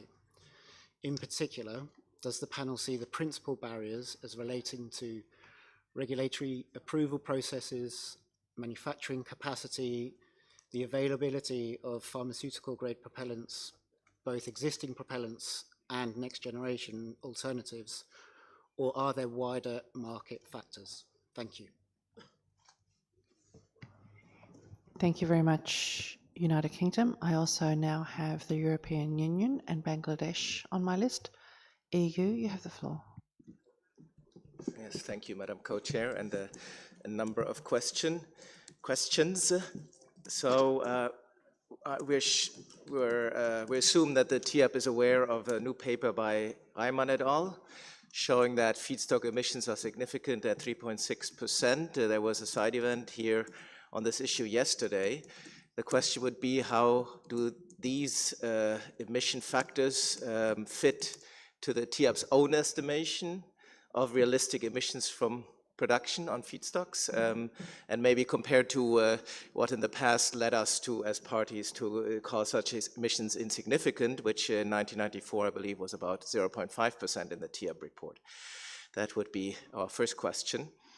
A second question is that the TIAP report focuses mostly on the production of consumption data of ODS used as feedstock, and we would like to know what the emissions from feedstock on the effects on the ozone layer, so not just climate effects, would mean.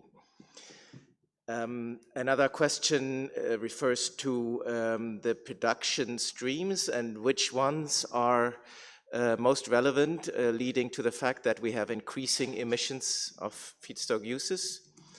And in this context, the largest reported uses are R22, and we'd like to know what information you have on the major applications of this that is driving this demand, and whether there are other technically and economically feasible alternatives for such feedstock applications. And finally, a question on MDIs, where we see there are large differences in the uptake of dry powder inhalers between countries and between regions, and even between regions in countries. And we'd like to know if there are medical reasons for these large differences, and related to that, what the potential is for dry powder inhalers to replace some of the MDIs. Thank you very much. Thank you very much, European Union. I now turn to Bangladesh for the last question for the, that I have on, that I'm expecting to hear. So thank you, Bangladesh. Thank you, Madam Co-Chair. This time I will be very brief. Bangladesh should appreciate the clarification on the following point.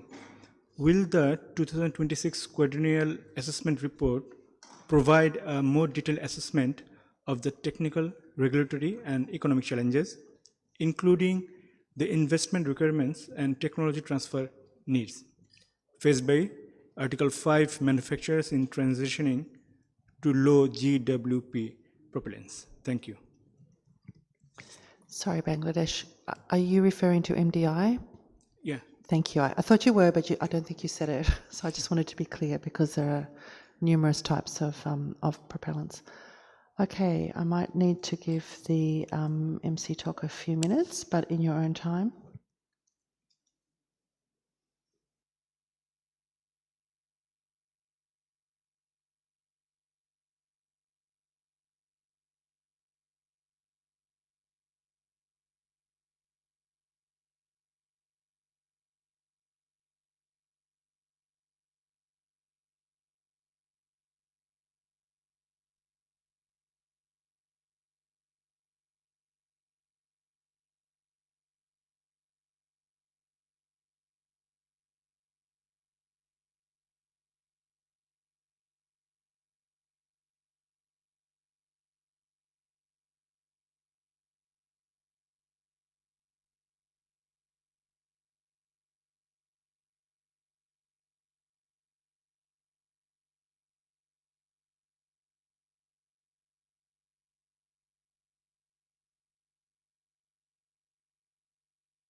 Thank you for your patience while we consulted each other on answers.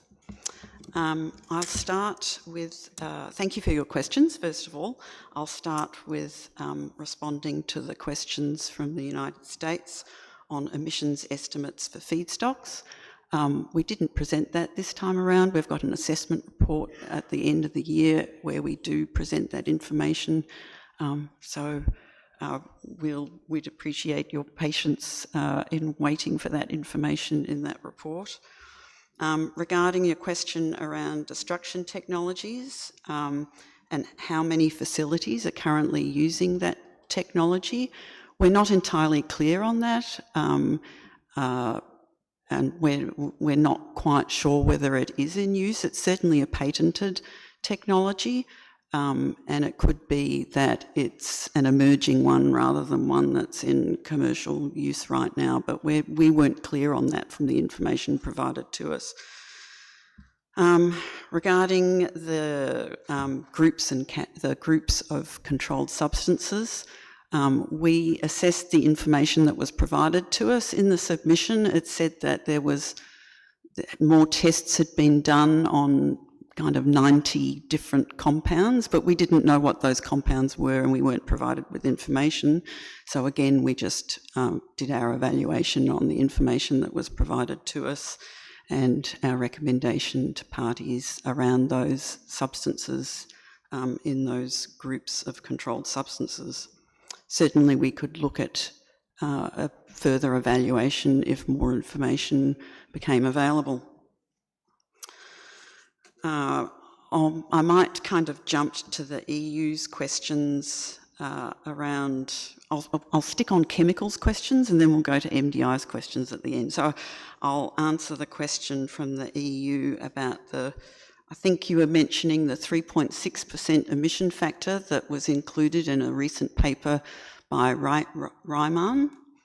In actual fact, that 3.6% emission factor was one developed by the TEEP in its 2022 assessment report and then repeated in the progress report in 2024. So 3.6% is what the TEEP estimates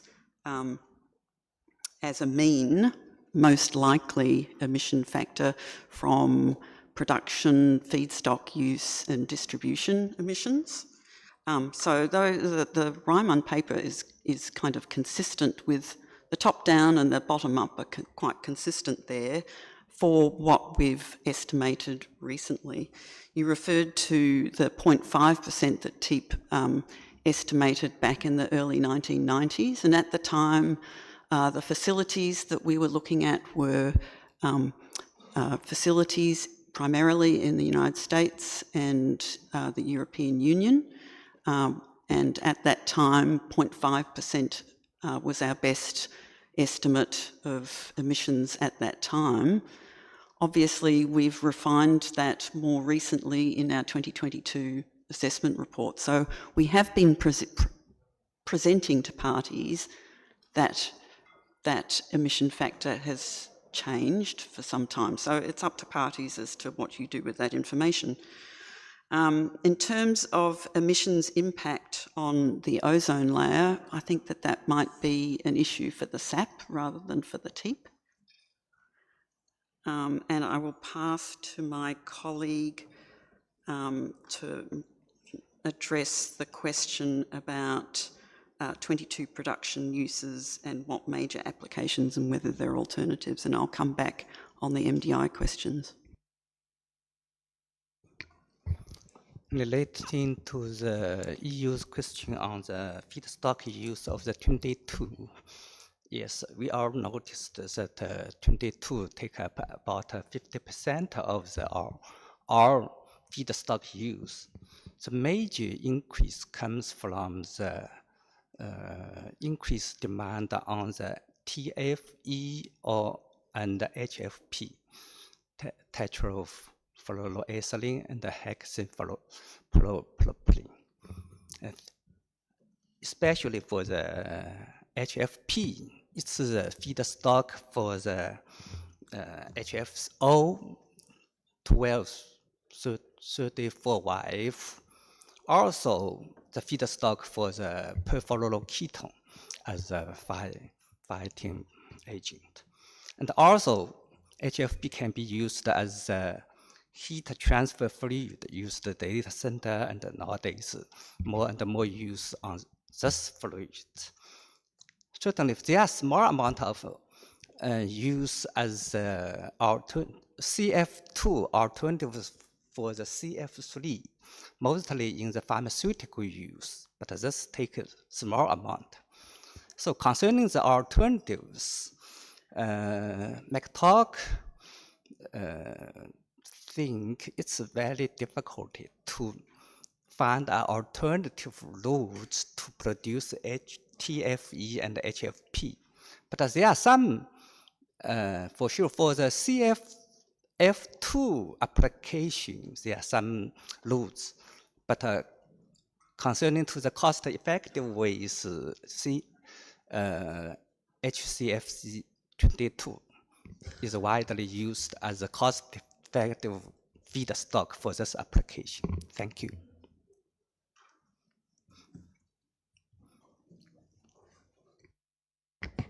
And now I will revert to the questions on metered dose inhalers or inhalers generally. And I'll start with the questions from the United Kingdom about where the greatest challenges lie and where the barriers are. I guess I would start by saying that our assessment report that will be provided at the end of the year will obviously provide a more detailed assessment of these topics than was presented in the progress report.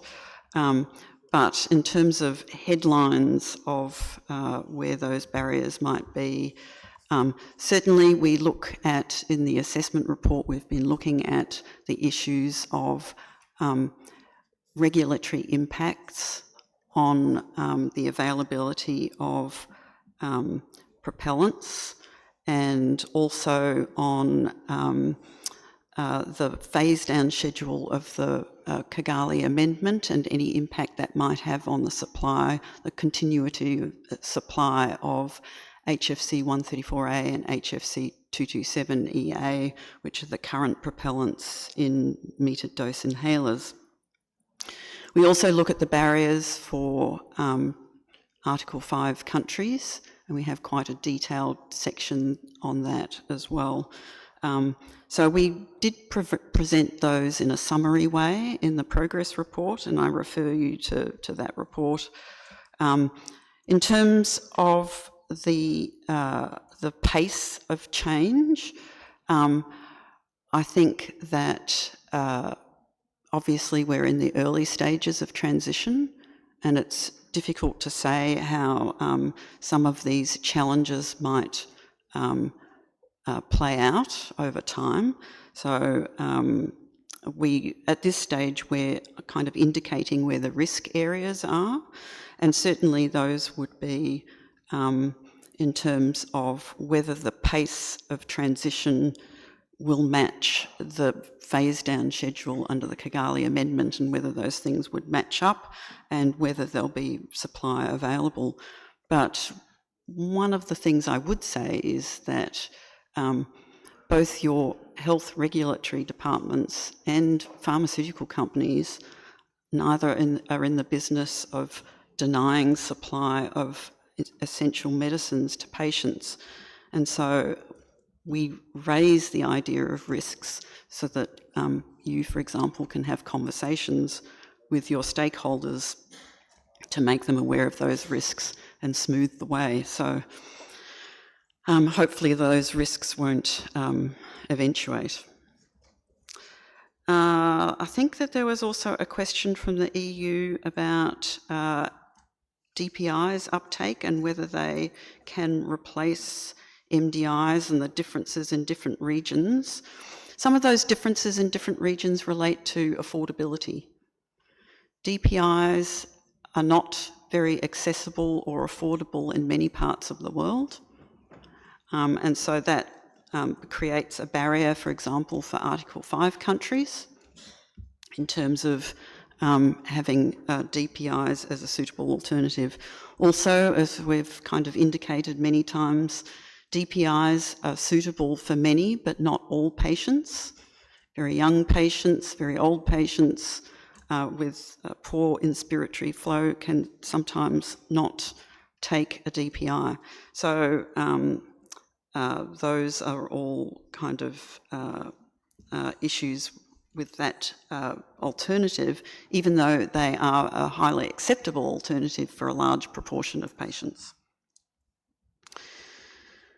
And then there was the question from Bangladesh. Yes, the 2026 assessment report will have a more detailed assessment about some of the issues for Article 5 parties around the issues that I think we presented on one of our slides yesterday, where we looked at some of the challenges in those markets. So, and certainly technology transfer is one of those issues. So, thank you. Thank you very much, MC Talk, for answering those questions and providing those clarifications to parties. I would like now to turn to the RTOC. So if I could ask the RTOC co-chairs to come up to the podium, and I will open the floor for questions specifically to the RTOC.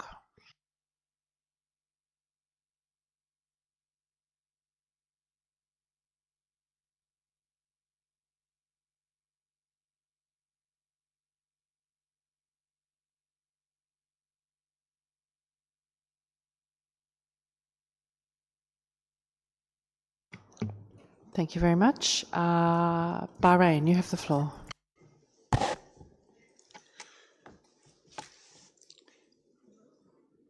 شكرا سيدة الرئيس المشاركة، والشكر موصول إلى فريق آرتك على الجهود المعكوسة في هذا التقرير والتحديثات فيه. وسأكتفي بثلاثة أسئلة اختصارا إلى الوقت. السؤال الأول، يذكر التقرير انتقال الوحدات المجمعة والسبلت المخفي أو دكت سبلت يعني وأنظمة VRF نحو ال R32 وال R454B، إلا أنه لا يقدم تفصيلا حسب القدرة أو المنطقة. فهل يمكن للجنة تحديد مدى التوافر التجاري الفعلي لهذه المعدات، ولا سيما في الفئة من 5 إلى 15 طن تبريدي، مع بيان ما إذا كانت مصممة ومعتمدة للعمل عند درجات الحرارة المحيطة المرتفعة خصوصا في دول الخليج؟ سؤالي الثاني هو، هل تتوافر لدى اللجنة بيانات مستقلة أو مقارنة عن القدرة التبريدية الفعلية والاعتمادية والعمر التشغيلي لمعدات R32 أو R454B، وذلك عند التشغيل المستمر في درجات حرارة خارجية تتراوح بين 46 و 52 درجة مئوية، بدلا من الاكتفاء بنتائج الاختبارات في الظروف القياسية؟ السؤال الثالث والأخير، كيف تؤثر حدود الشحنة ومتطلبات حجم الحيز وكشف التسرب والتهوية؟ سأترجم ذلك باللغة الإنجليزية، أعتقد الترجمة لن تكون دقيقة. I'm talking here about refrigerant charge limits, minimum room size requirements, refrigerant leak detection requirements, and ventilation requirements. السؤال هو، هل تؤثر هذه الأمور على التطبيق العملي لوسائط A2L في أنظمة السبلت المخفي اللي هو الدكت سبلت والVRF والتكييف المباشر بقدرات من 5 إلى 15 طن وهل توجد فئات من هذه المعدات لا يتوافر لها حتى الآن حل منخفض الاحترار قابل للتطبيق على نطاق واسع؟ شكرا سيدة الرئيس المشارك.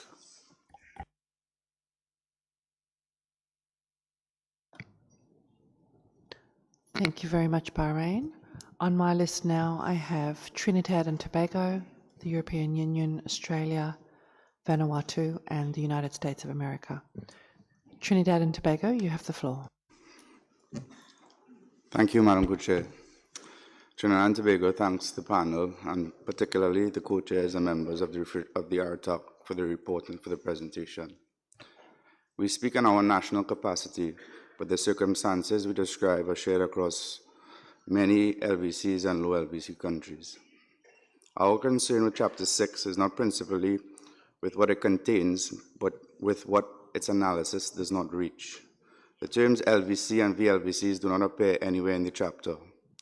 The servicing sector reality that defines implementation for LVCs and VLVCs is not, in our reading, treated as a condition on its own right.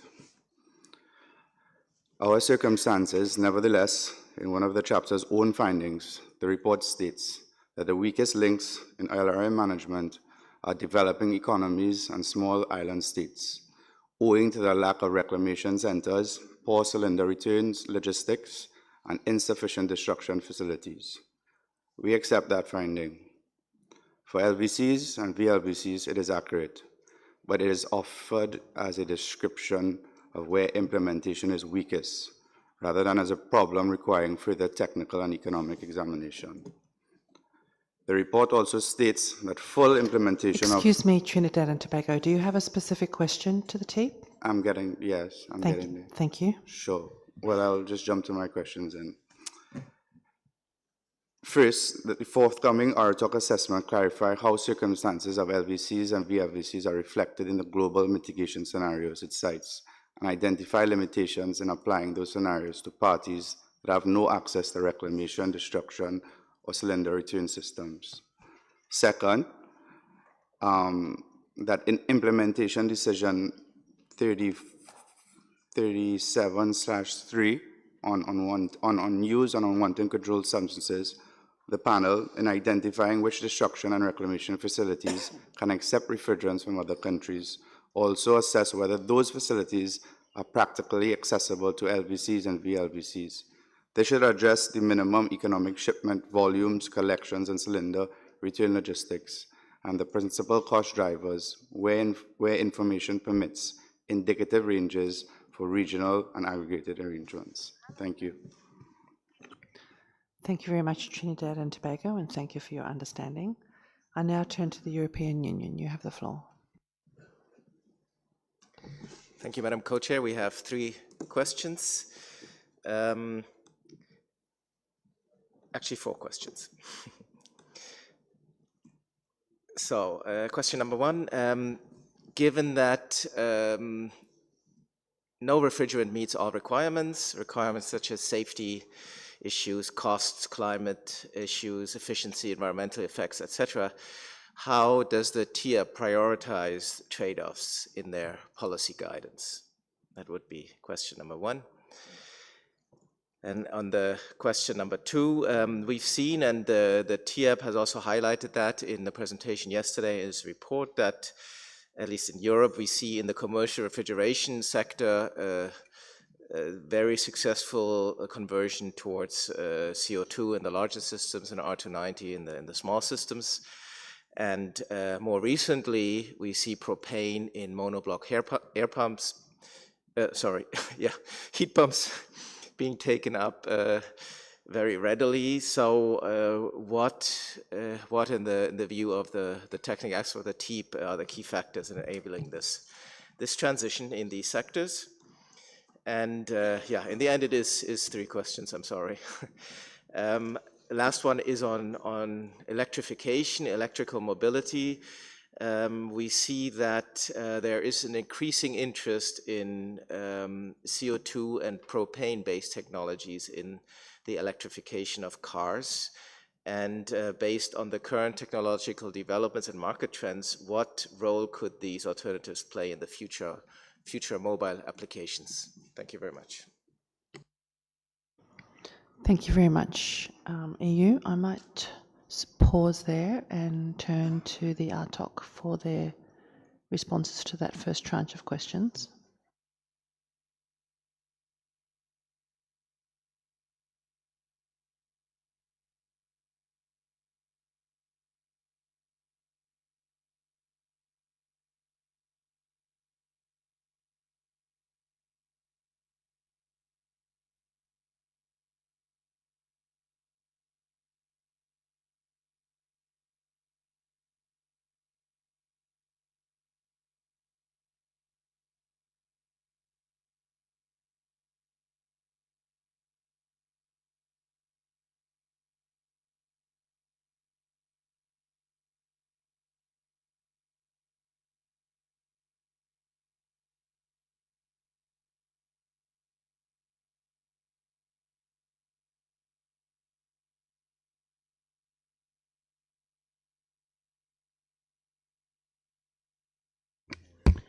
I'd like to thank the distinguished delegate from Bahrain and quickly answer about the R32 and R454B VRF.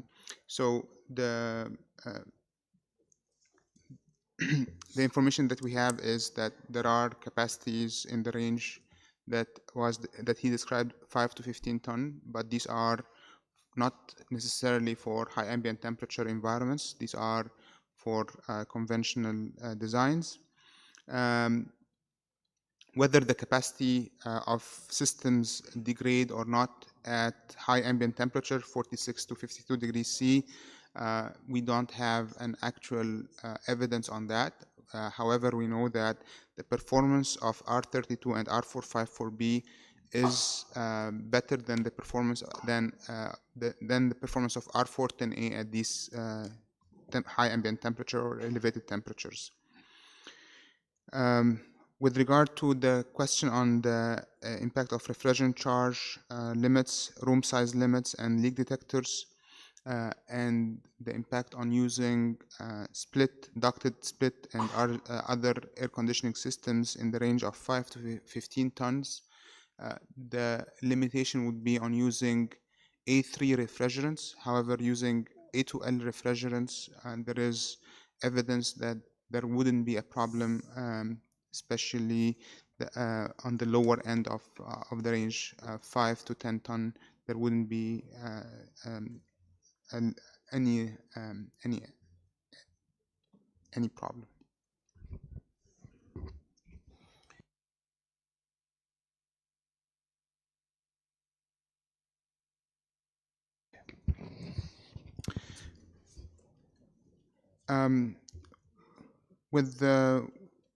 With respect to the distinguished delegate from the Trinidad and Tobago, LVCs and VLVCs are important constituents to the Montreal Protocol family, and we have a dedicated chapter in the RTOC assessment report, upcoming RTOC assessment report on servicing that takes into account their requirements.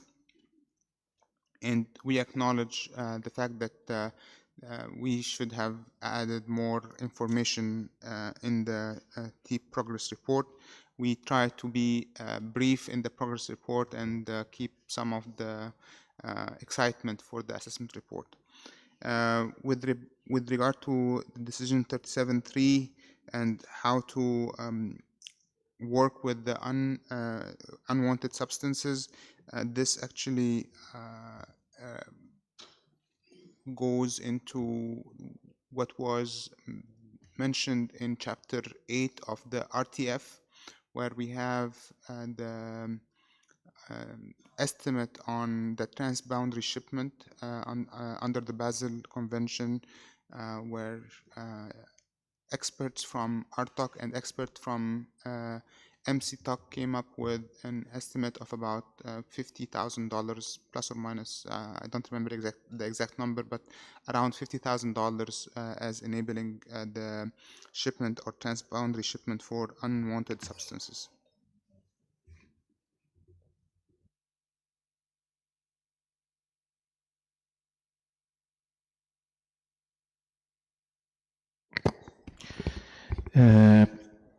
One of the questions from European Union is about the electrification and what is the electrification of the vehicles and what is the impact in the air conditioning. Actually, this thing has evolved now from mobile air conditioning to thermal load management.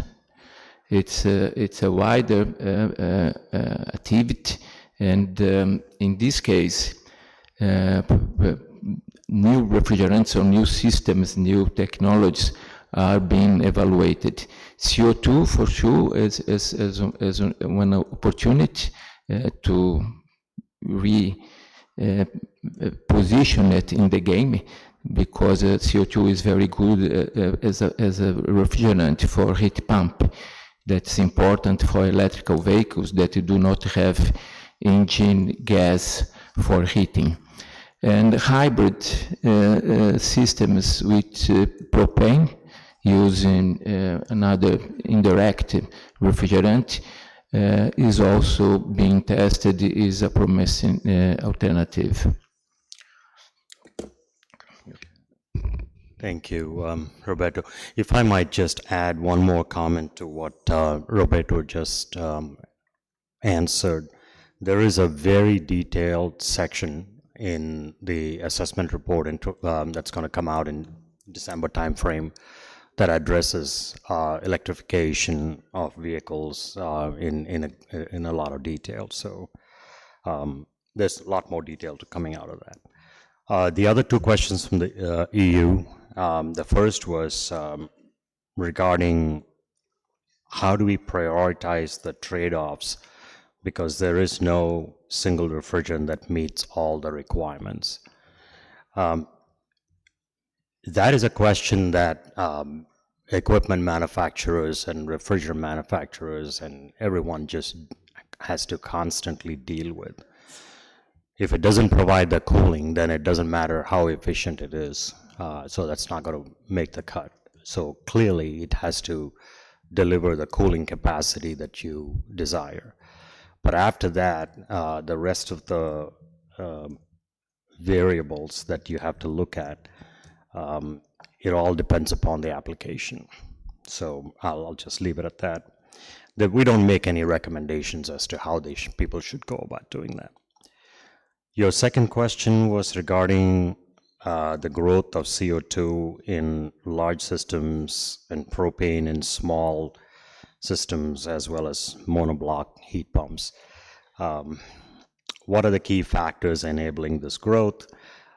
Clearly, in large systems, the CO2 ends up being cost effective in order to get the performance that you desire. That size factor is slowly going down, and we expect that maybe someday it'll be much better than where it is today. As far as the small systems, propane is limited by the amount of refrigerant charge that is allowed by the various safety standards, and that's the reason why you see the way it is applied today. And they're mostly, in fact, they're almost always factory charged, leak tested, and shipped out from the factory pre-charged. So I think those are the key factors that make it acceptable. They do work very well in small charge systems. Performance is great for propane. I think that's about it. The destruction facility for LVC. I think he answered.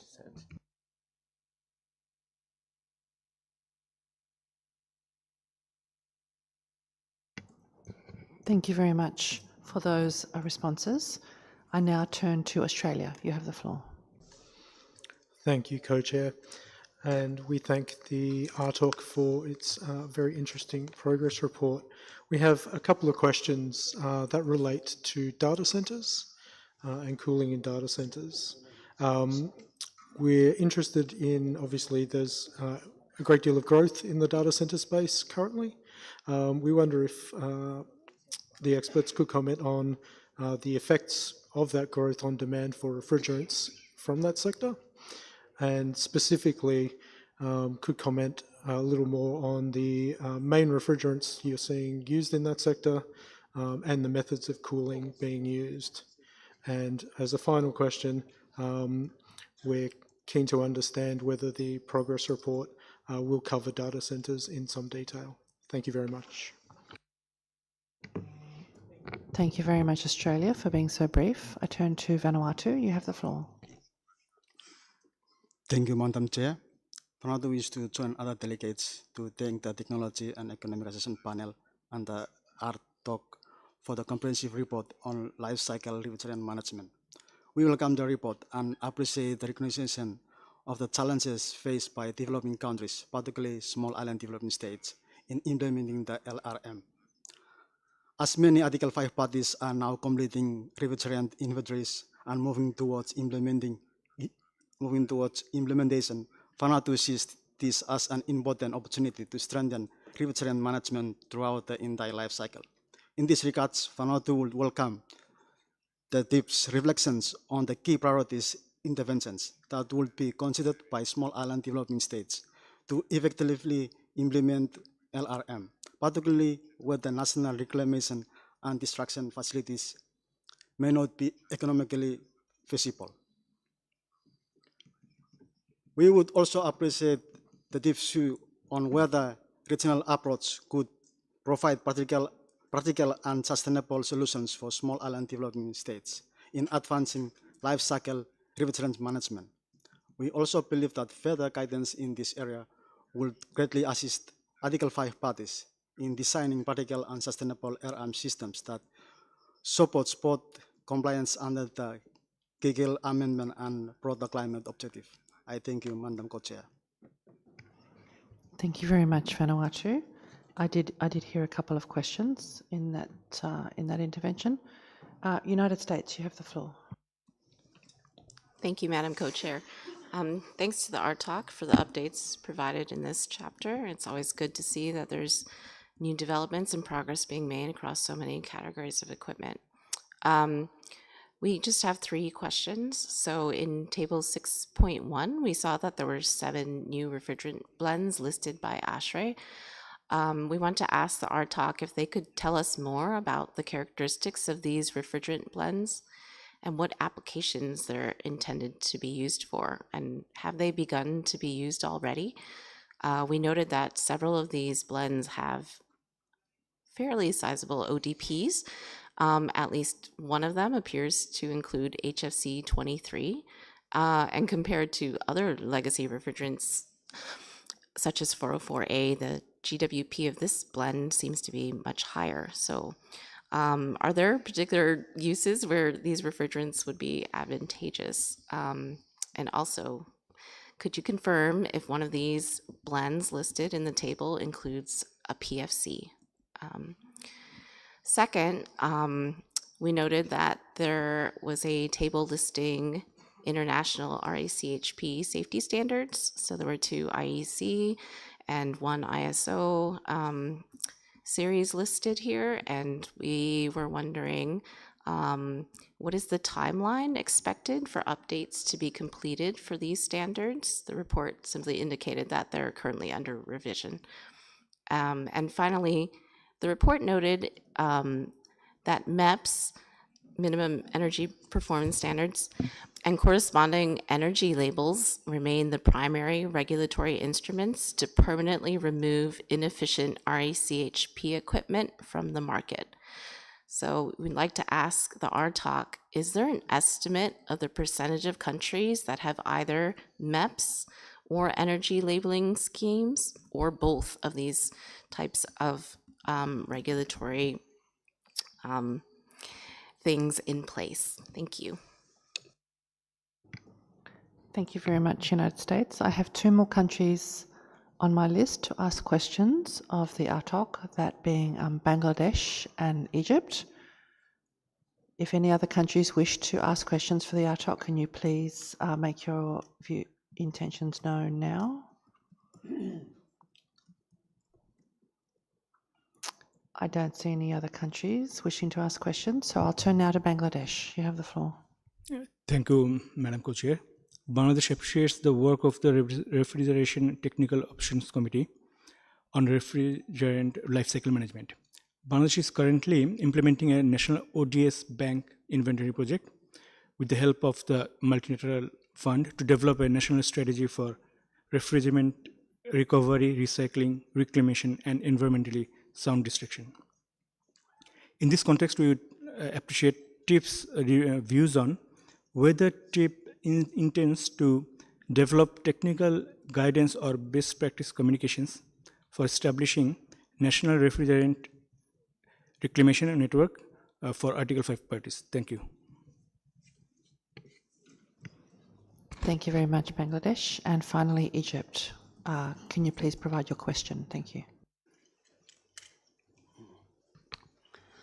Thank you very much, Madam Co-Chair, and good evening, colleagues and distinguished.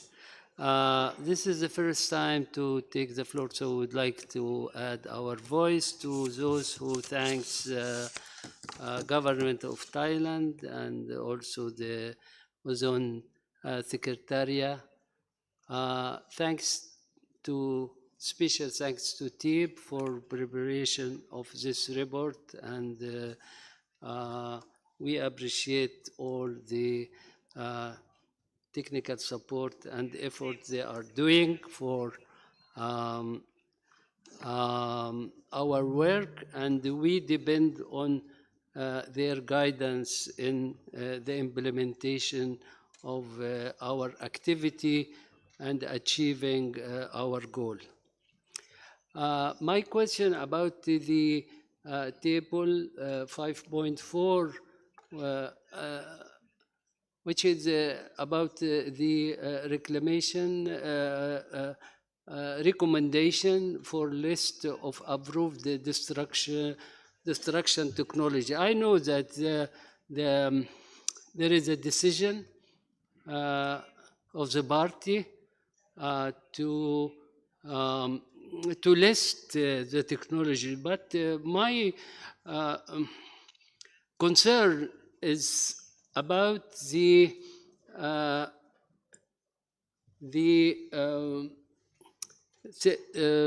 destruction using cement kiln or industry, because there is many technology in producing the cement, and as you know, in some of the A5 country, it's not the best technology, it's not the latest technology.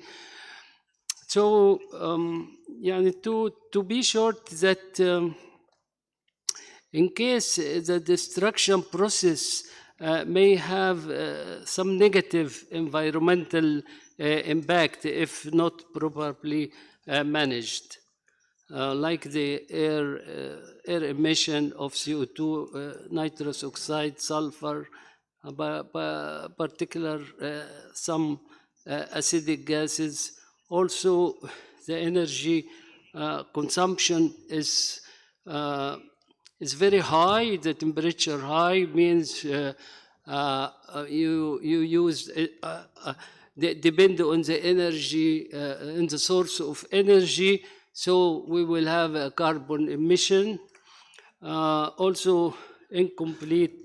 I'm sorry, Egypt. What's your specific question? The specific question is they, approved in the report for Annex A, Annex B, and most of the annex are approved, but we need to put some condition of using this technology. Otherwise, we are solving a problem by getting rid of some ozone depleting or F gases, but we end up by creating some negative problem to the environment or to the health of the people. So we must have a restricted condition in approving this technology based on case by case or in the evaluation of the this is what I meant to say, and I thank you. Thank you very much, Egypt. Lestoto, I see that you have also requested the floor for a question. We're sort of heading towards 6 o'clock. Can I ask if you could be brief, please? Yes, yes, madam. I was just checking the report on the case where they talked about existing stuff, new trends on hybrid curriculum being blending mechanical and electronics. I was just wondering whether I just felt that maybe at this juncture we could have come with some estimates in terms of on how the countries can be supported in terms of the training, not the normal on-job training that is being done. Because what we feel is that, especially when dealing with the mechanical and electronic issues, especially for maintenance issues, we need a furthermore training. The other issue which I have seen is where he has talked about the gap that exists for developing countries and small islands, especially in terms of reclamation and destruction capacity, and which I think even this sector, at least the report should have come with indicative figures on how the countries can be helped in terms of this gap that is being highlighted in this report. Thank you very much. Thank you very much, Lestoto. There's quite a range of questions there. Some of them you might refer to the RTF for, but can we please try and conclude on the answers? Thank you.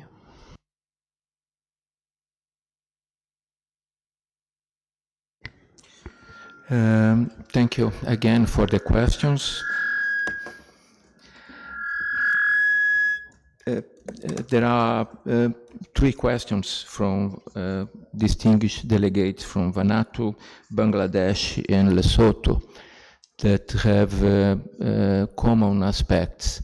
They are all related to life cycle refrigerant management regarding recovery, recycling, reclamation, and destruction. Well, first, the issue of destruction, we decide in the tip that is being dealing by the MEC talk. So regarding technologies and alternatives for destruction, the delegates can consult the assessment report and the progress report this MEC talk issued. Training is very important, and as Omar mentioned before, training and associated with servicing is very important for the refrigerant transition, emission reduction, energy efficiency. Several aspects relate to the Kigali. And then we decided to have a chapter on servicing that describe deeply what are the challenges, the barriers, and the alternatives. Recovery, recycling, and reclaiming has been a big challenge since the times of the CFC, when we started doing this kind of treatment for used refrigerants. And there are a lot of barriers, not only in developing and always small island countries, but also in other countries more organized, with the sector more organized. There are financial aspects, technical aspects, logistical aspects that needs to be considered in taken in account. We think that nowadays, due to the climate need or climate needs for fighting climate change, these activities, as we have been discussing in the last 2-3 years since the TIP LRM task force report, is gain another driving force. So some barriers we can see that will be somehow surpassed, but still it's a big challenge for all countries. Thank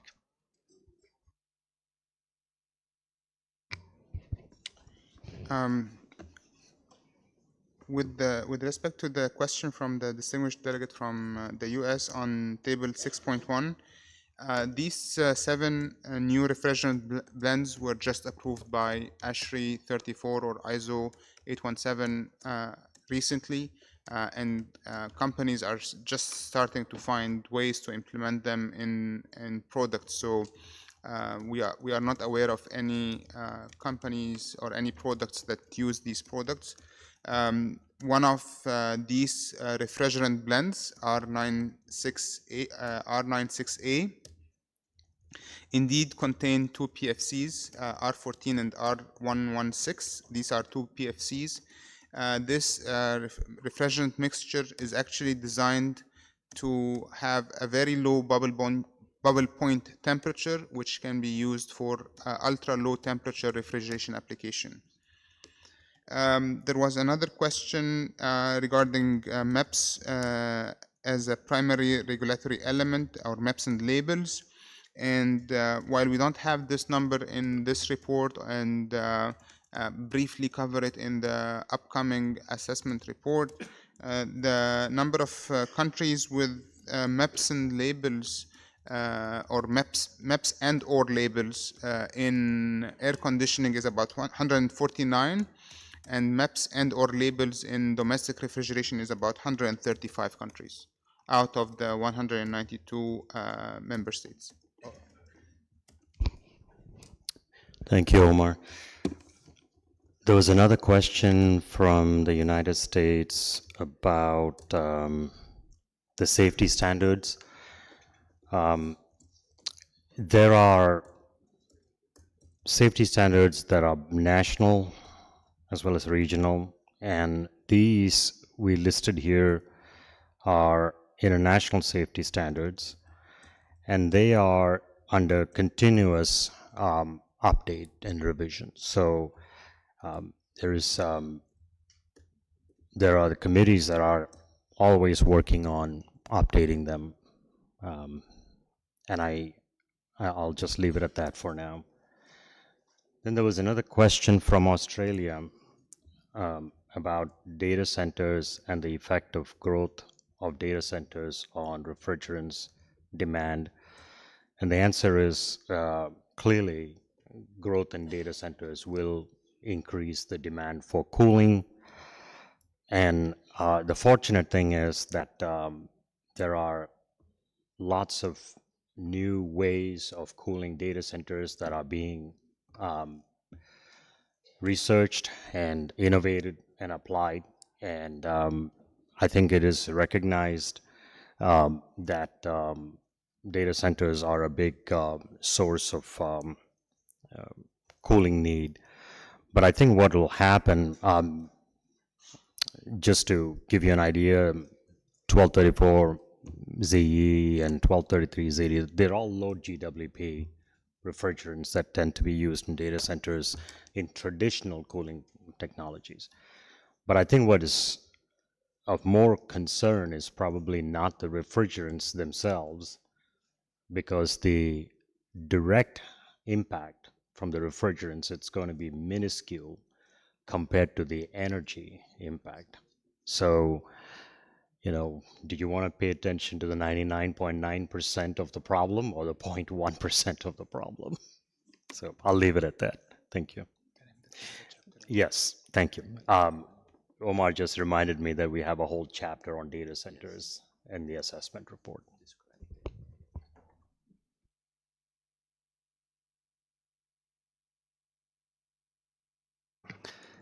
Thank you very much, Artok. I encourage parties, if they have any further technical questions, to take them offline with the Artok members. We're getting quite close to 6 o'clock. Sorry.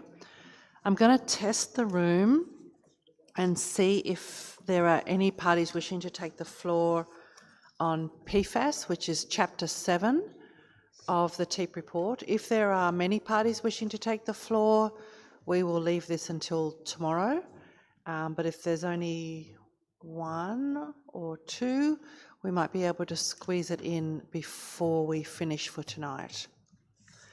Can any party wishing to take the floor on PFAS press their button? I only see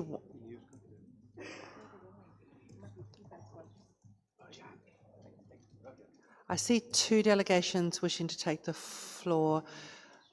Given that, we might actually leave this until tomorrow and take this up tomorrow morning. So thank you very much for your time, and we'll call it close a couple of minutes early this afternoon. I know it's been a long and stressful day for many people, and you might appreciate a few minutes early mark.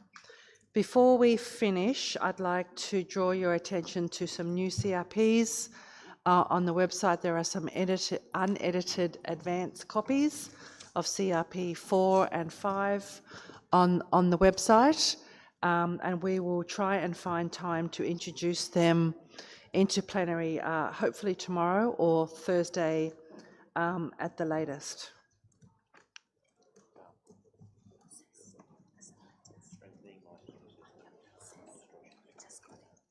That's okay. Yeah. I also just want to note that there will be a contact group tonight on Montreal Protocol viability, and replenishment contact group will meet again tomorrow morning, and then we will get reports back from both of those groups first thing tomorrow morning.